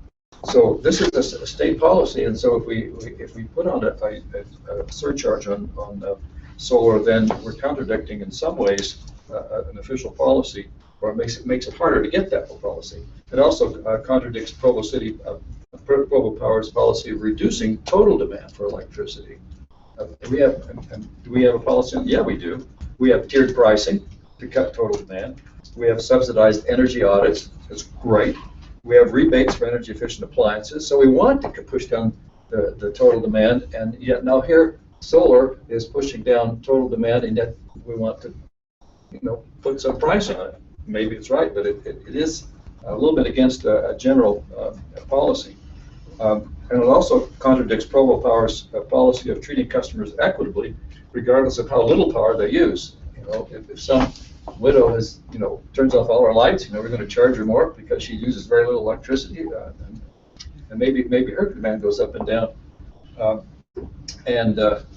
Another problem with charging for net metering is that, I got news for you, it's wildly unpopular. Not just with solar customers, but every time they try to do this, you get people screaming bloody murder. It's a little irrational, but it's wildly unpopular to try to charge, put on a surcharge for net metering. Now, maybe it can be explained why there needs to be one, but it's going to be an uphill battle. And it does seem to threaten local jobs for those working in this fast-growing solar and wind industry. And it does, in the long run, penalize those who are producing clean, renewable energy in an era when we have a problem with global warming. And clearly, we want to encourage the clean, renewable energy, partly, and that goes back to the state's official policy on renewable energy. We want to be part of that, so we don't want to want to make sure that whatever we put on it doesn't put the brakes on a good move by many customers. And there is the possibility that Travis mentioned of increasing grid defection, which is a really bad idea. I totally agree with Travis that we want to keep people on the grid, and most of the environmentalists have stopped talking about grid defection as a good idea. They say what we want to do is have load defection. In other words, drop the load and make it easier and work together with the energy companies. We need to work together with the energy companies. So that's something we really do need to keep people on the grid and not have grid. When you get grid defection, then that develops a death spiral for the power company. We don't want to have that. So my suggestion is that, among other things, and Travis hasn't come to you with a specific suggestion, I would like to suggest we maybe think about applying demand variability charges to everyone. So everyone tries to shave their demand and make it more equal. Now, maybe if solar customers are doing greater variability, maybe they ought to be charged something for it. But everybody ought to be thinking about how they can shave their demand and shave the peaks so that it's less trouble for my buddy Travis. So I don't think I want to do anything, say any more about that because we don't have a specific comment on such a specific proposal. So any questions about that? I'm not an expert on the whole thing, but I do see a lot of people asking for solar power, and it is growing, that's for sure. And it's something that's coming down the track, and we need to think about it, that's for sure.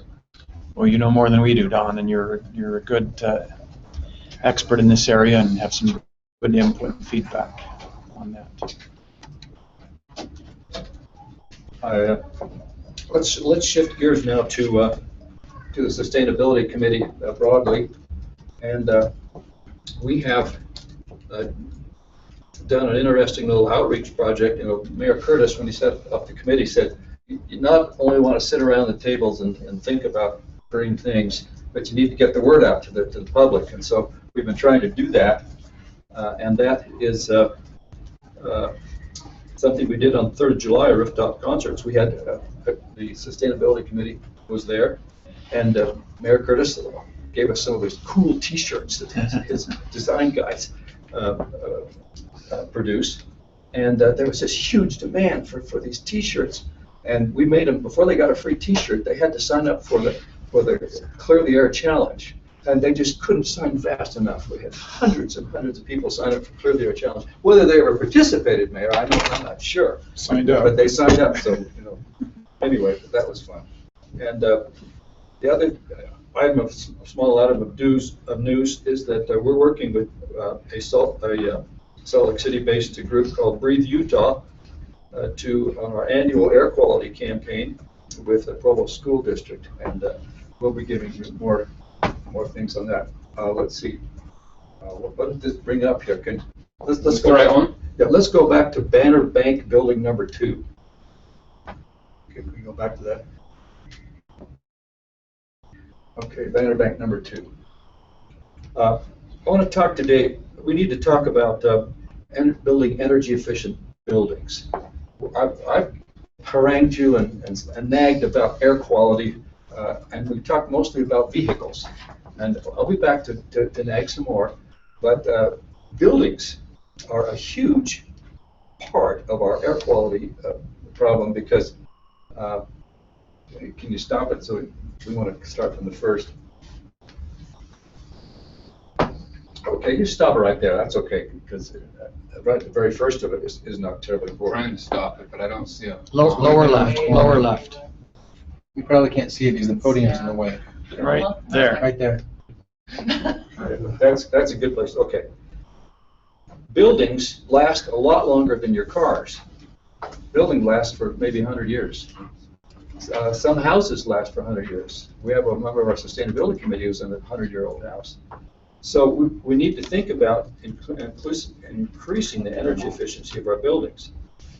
It gives a huge energy economic advantage when you use the best building code standards that are available. Let's look at this. This is a very short clip of the Banner Bank building in Boise, Idaho. Now, Boise, Idaho, it ain't San Francisco, but they have built a very energy efficient building. Let's listen to this. Can you turn up the might get feedback, Ryan. Oh, we're getting feedback. Can we get any more volume than that?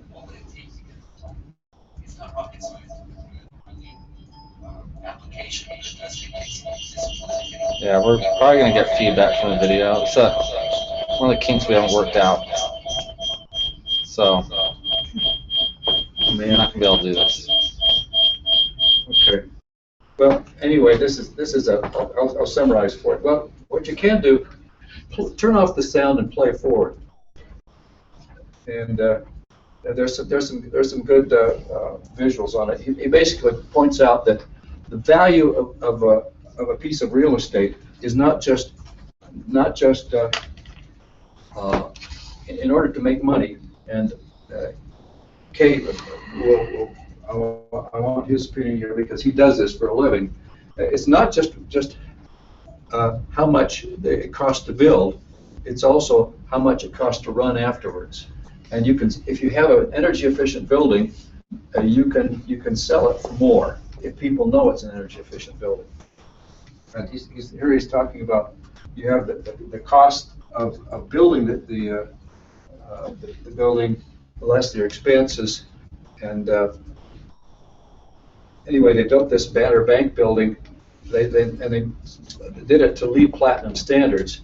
And they found that it really didn't cost any more than building a regular building. I think that's unusual. Usually LEED Platinum costs a little bit more. But he's convinced that it didn't cost him anything more than building a regular building. And he was able to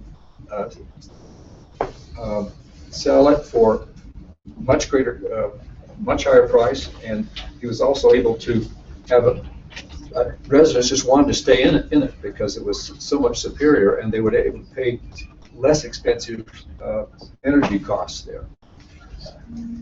So I guess we can just go from there. But there are dramatic benefits if you go to higher standards of your building code. Did you say that building was a residential or commercial? No, it's commercial. It's a bank. Banner Bank building, 17-story building, Boise, Idaho. And I would encourage you to, if you, since you have nothing to do at night, just Google up the Banner Bank building and look at the video. It's called "Green is the Color of Money." And the point is that energy efficient buildings really save a lot of money. And he says, I don't have to sell this as something that will decrease global warming. I don't have to sell it as something that's makes you feel good. It saves money. It's good business. Well, we're right at an interesting point here. We have a number of questions which we don't have time to answer today. One of them is that right before the legislature now is the question: are they going to approve an update to the 2015 building code or not? They probably will. The commission that recommends this sort of thing to the legislature is probably going to approve the whole thing, and it's probably going to be accepted by the legislature. But there is some question of whether it's going to be accepted in total or whether it'll just be partial. Another big question that's before the legislature is how often should the building code be updated? There's a push by some of the builders to back off to every 6 years rather than every 3 years. The normal thing is to have a new building code every 3 years. Some of them want every 6 years because there are some expenses. You got to train personnel, you got to buy new equipment, you got to buy some new stuff. So there are some expenses. It's not free. But if you see the value of it, and if you can tell the customers how much more they're going to save, then it'd be worthwhile. So Craig Powell had a bill before the legislature last year called the Home Energy Rating System, HB 169, and he wanted to make sure that every house that's built had a rating on it, just like when you go to buy a car. Would you pay more for a car when you didn't know how efficient it's going to be? Probably not. But if you have a smog rating on it, like the federal law requires now, you know, and you're willing to pay a little more for an energy efficient car. So the basic idea of Craig Powell's bill is to make sure that every house has a rating, so that people will be willing to pay more for it. Well, that was killed by the legislature. There were a lot of builders that came out against it. I'm sure they have their reasons. They're a little scared of me because if in the long run everybody knows that it's a good deal, and everybody's building has to admit how energy efficient their buildings would be, I don't understand why there would be objections to having a rating on the building. Mr. Van Buren, can you help me with that? Is there a strong where are the builders coming from that they object to this? I can't speak for builders out there. I have a pretty small circle. Yeah. I mean, I can give my personal feelings, but I can't represent Home Builders Association or something like that. Would your personal feelings be generally in favor of a rating system, or does that make you uncomfortable? I'm sorry if I'm putting you on the spot. Well, and you gave me some advance notice, and I tried to do a little research and get some information Yeah. back, and didn't come up with a number of things. But I think one of the issues that comes up is the energy rating. You can control what you put into the building. You can't control the behavior of the people that occupy the building. Sure. And the energy difference can vary greatly by the behavior. I mean, I'm in residential, so I can't tell you much about that bank building or big commercial buildings. But, I mean, you required to put an energy efficient dishwasher in a home, that's great. But if you use your dishwasher 3 times a day instead of twice a week, there's a huge difference on energy use. And you can go through a lot of things that way. That's absolutely. And so there's just a huge variance on really how the energy efficiency is by the behavior, not just the materials that are in the house. Right. But that's probably the same objection you can say about rating a car, right? Because, you know, I don't think it's as wide. I mean, yeah, a car's not got as many variables. I don't maybe think. not, maybe not. But Maybe there's not. certainly huge differences the way people drive the cars. So there's certainly big differences in miles per gallon depending on how you drive the car. Okay, so there will be, for sure, objections by some people. I mean, the other objection is the cost. I mean, your information you gave me said the cost benefit is gained back by the energy consumption savings. Mm-hmm. I haven't been able to verify those numbers. That's never been the case. Maybe it's getting close now. There's things in, like one of the big issues now is to make a home very tight Mm-hmm. with more insulation and all the different things. Yeah. And that's been good to do that, but it's also created problems of its own Right. that don't get included in these kind of numbers. Sure. And so it's not that simple. Okay, thank you. And also, one last thing that I thought about since we're talking is you can put the energy savings equipment or building techniques into a building, and they have certain costs. Now you can say, well, they also improve the value, so costs are worth the value. But in buildings, maybe it's the same, I don't know, but in homes, you always have thresholds. If you have a person that can afford a, I don't know, $175,000 house, well, it doesn't matter what value you'll get out of the savings, because if you're going to bump the price up $15,000, $20,000 by putting the energy efficient things in, it takes them out of that. And you have every level along the whole spectrum. You have people that can afford a $200,000, a $250,000, a $500,000, a $1 million, a $2 million, and so it impacts that too. So I mean, there's lots of. There's always side effects, aren't there? Yeah, there's lots of things. Okay, thanks. So I'm not recommending anything, but I would like you to think about this, and I would like to suggest that Provo should be a leader in energy efficient buildings. Now maybe we don't want to do it for every residential housing, but maybe just for commercial buildings. And we don't have to wait for the legislature to decide exactly what building code is adopted. We could have a more energy efficient building code than the legislature is requiring us to have, if we wanted to. I'm not saying we should, but we have to think about it. And perhaps Provo could lead out in some way, either in encouraging the adoption of this 2015 building code, and maybe suggesting that we not go to a 6-year window between when we update it. Stick with the 3-year, because there's a serious proposal to go to a 6-year window rather than a 3-year window. And we could, as a council, like last year we had a resolution that was successful. We could put a resolution to say, pass the code and then go for updates every 3 years, if we want to do. And also, we could maybe suggest to the legislature that they pass Craig Powell's bill or something like it to have an energy rating on every house.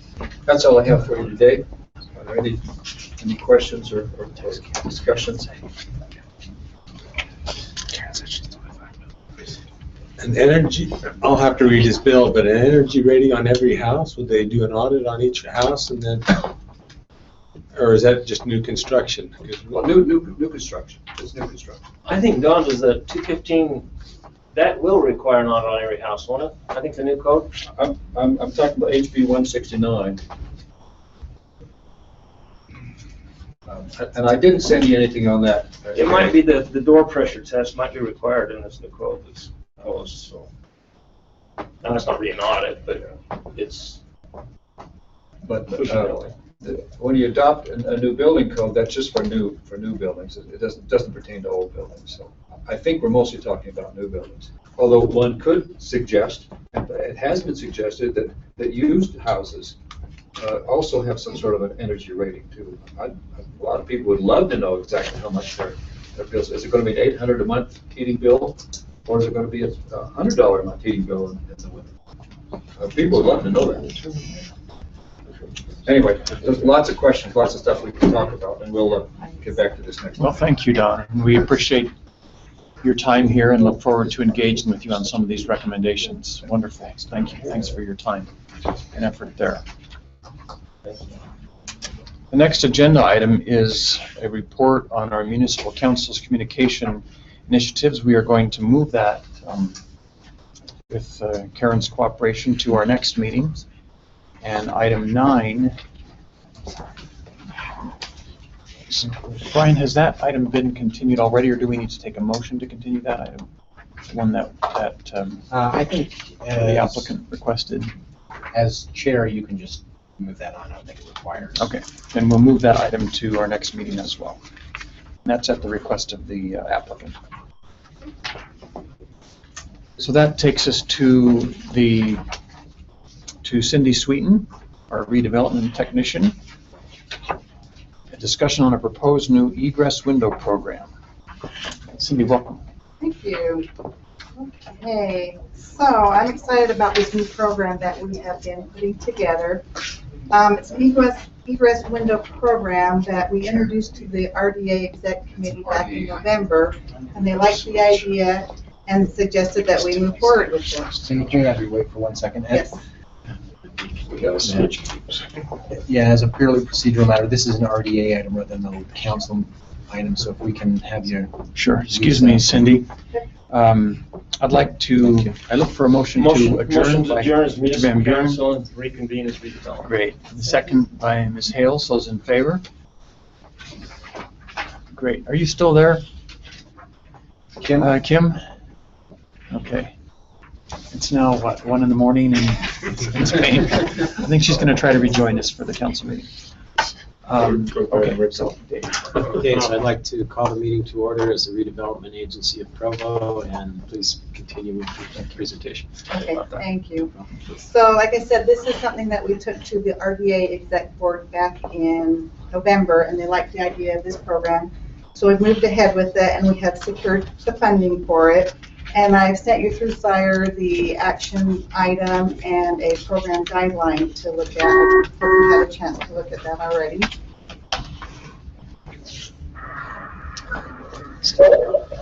Kim, is that you, Kim? Hey, are you there? Yeah, sorry about that. We accidentally disconnected you. Oh, it's okay. Okay, sorry.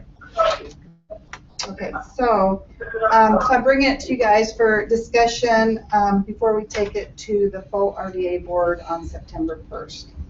So our little presentation here, the redevelopment agency of Provo City has put together, is this my clicker? Mm-hmm.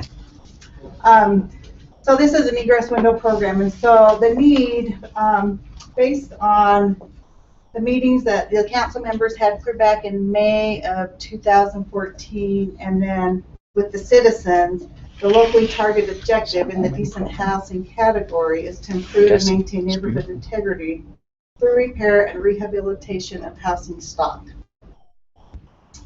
And through the Utah County analysis of impediments, it stated that 1 in 3 housing units in Provo is more than 45 years old. For countywide, the ratio is only 1 in 5. So the relatively old housing stock of the city that is located in our low-income areas raises a probability of deferred maintenance and deteriorating housing stock.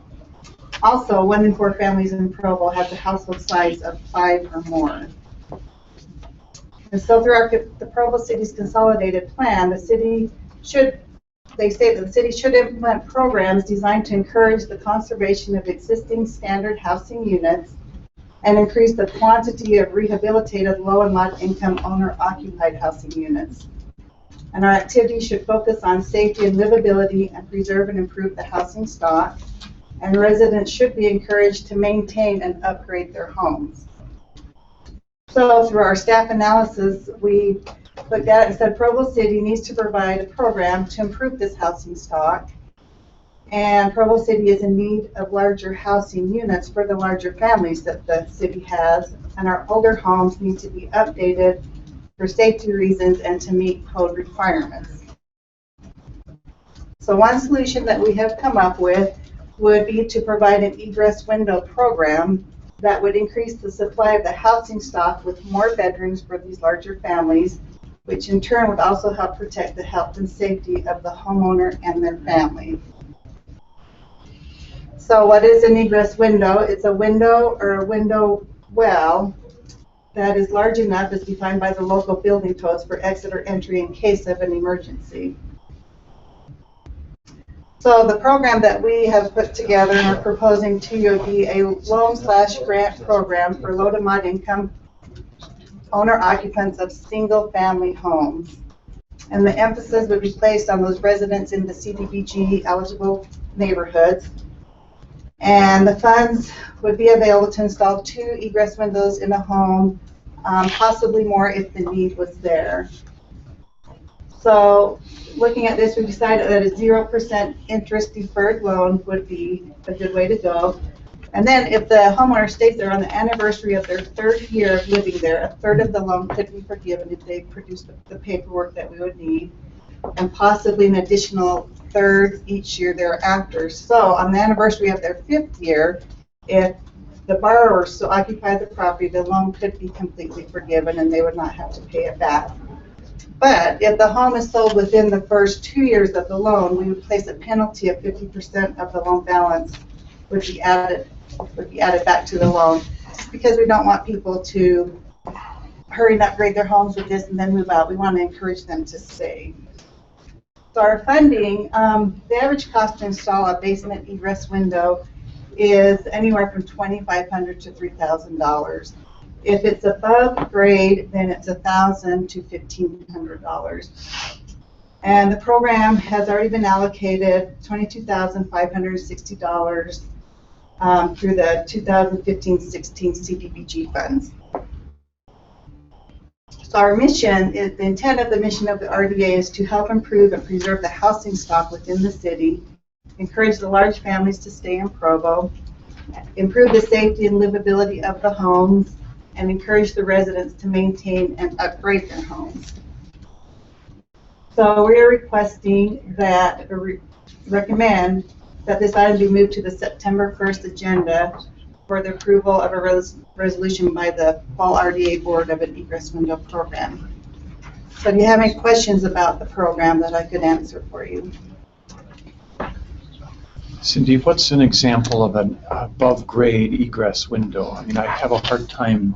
So like these old homes that have an attic window and Oh, so you mean it's like a second story? Up here, even on Okay. some of these homes, the really old homes, the first floors have those little narrow windows. Okay. And so that would be an above-grade egress window. Yes. Well, or the average is 2,500 to 3,000. Is there a limit when you give a loan? Or you just look at each situation? What we would like to do is put an RFP out for a contractor that we could hire to do all the windows and have a pretty good estimate of what each would cost. We have to have somebody who is lead-based paint certified also, so it's just not any contractor can come in and do this. So we're still working with the details of, getting a contractor that could do this for us. But that, when calling around and asking, that's what they say the average is, 2,500 to 3,000 to do these basements. Given the very modest amount of money that's available relative to the expense of the installation of the egress window, it seems to me that this is a bit of a pilot program. Is there intent, first of all, I'm interested, how will you evaluate the success of the program? And if it is successful by your criteria, do you plan to ask for additional funding in the future? Yes, I had originally requested 100,000 for their program, and where it's a new program, they said, well, let's just give you enough to see how it's taken and how it goes. And if it goes well, then next year I would ask for more funding. And we measure the success by if we spend all the money this year. We could do 7 windows, which would be 3 or 4 homes. And so if we can get that out, get the advertising done, and do it, then we'd feel like it's successful, and we would ask for more funding next year. How does an egress window keep a larger family in the community? Because right now, if you've got those basement bedrooms that they can't legally be used as a bedroom. And if a family is looking, they've got this house that they need more bedrooms. They've got 5 kids upstairs, but could put them downstairs. But say they can't really do that legally, put them down in those bedrooms. But they're just doing it anyway. They're probably doing it anyway, so we would be helping improve the safety and livability of these families in these homes, and hopefully keeping them there because they feel like, oh, we've got this home now that has 5 legal bedrooms, and we're safe in it, and so hopefully, that would be the intent to keep them there. And how does it benefit a family that does not have a basement? A lot of the old homes have nothing or root cellars. Can't turn those into bedrooms. No, but if they had the above grade bedrooms that needed the larger windows for the safety of the family, we could help them there. I can't imagine. Who's a picture, who has The control? very first Who one. has control of The very first fact picture. that 2-story home we expanded on those dormers?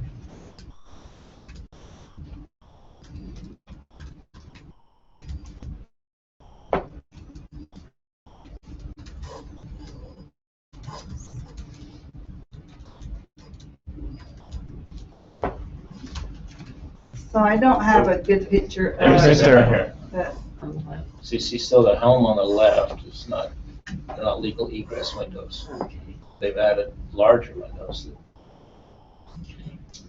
Can this take homes that don't have an upper story, that have attics, and turn it into living space with the egress windows? For $3,000. If they're using it or need it as a bedroom, then that's something we would look at. Could look at. And what's the income amount to the cutoff line for people who would qualify for this egress window? They have to meet the HUD HUD standards for the low-to-moderate income families. Okay. And the members of family. so depending on how many members is how much money they can make. And we would qualify them like we do for our Home Purchase Plus program or our loan program. They would have to go through that same qualification. Any other questions? Thank you. Do we need a motion on this, Mr. Jones, to move it forward? If you're just moving it forward to a future RDA board meeting, then you can just go ahead and schedule it. So there's not a motion needed. So, So we'll go to September 1st meeting then. Okay, great. Thank you. I call for a motion to adjourn the Legal Development Agency at Provo meeting and reconvene as the Municipal Council. All in favor? That was, the motion was made by Mr. Miller and seconded by Mrs. Hess. Great, thank you. We're re-adjourned as the council, as the municipal council now, and look to the mayor to see if he has any administrative updates for us before we I think they would consider a be closed session. in the closed session. Okay, great. So my understanding is that a closed session has been requested. I just note again for the record, you're all familiar with this, but the reasons under state statute for holding a closed meeting are to hold a strategy session to discuss pending or reasonably imminent litigation, to discuss the purchase, sale, exchange, or lease of real property, or to discuss the character, professional competence, or physical or mental health of an individual. And as far as I understand it, the topics that have been proposed fall under those reasons, and so a motion to move into a closed session would be appropriate.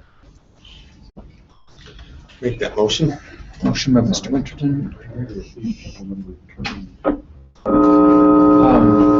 Actually, we told him we were gonna, yeah, next week. We got Gary here for the executive session. Yeah. He's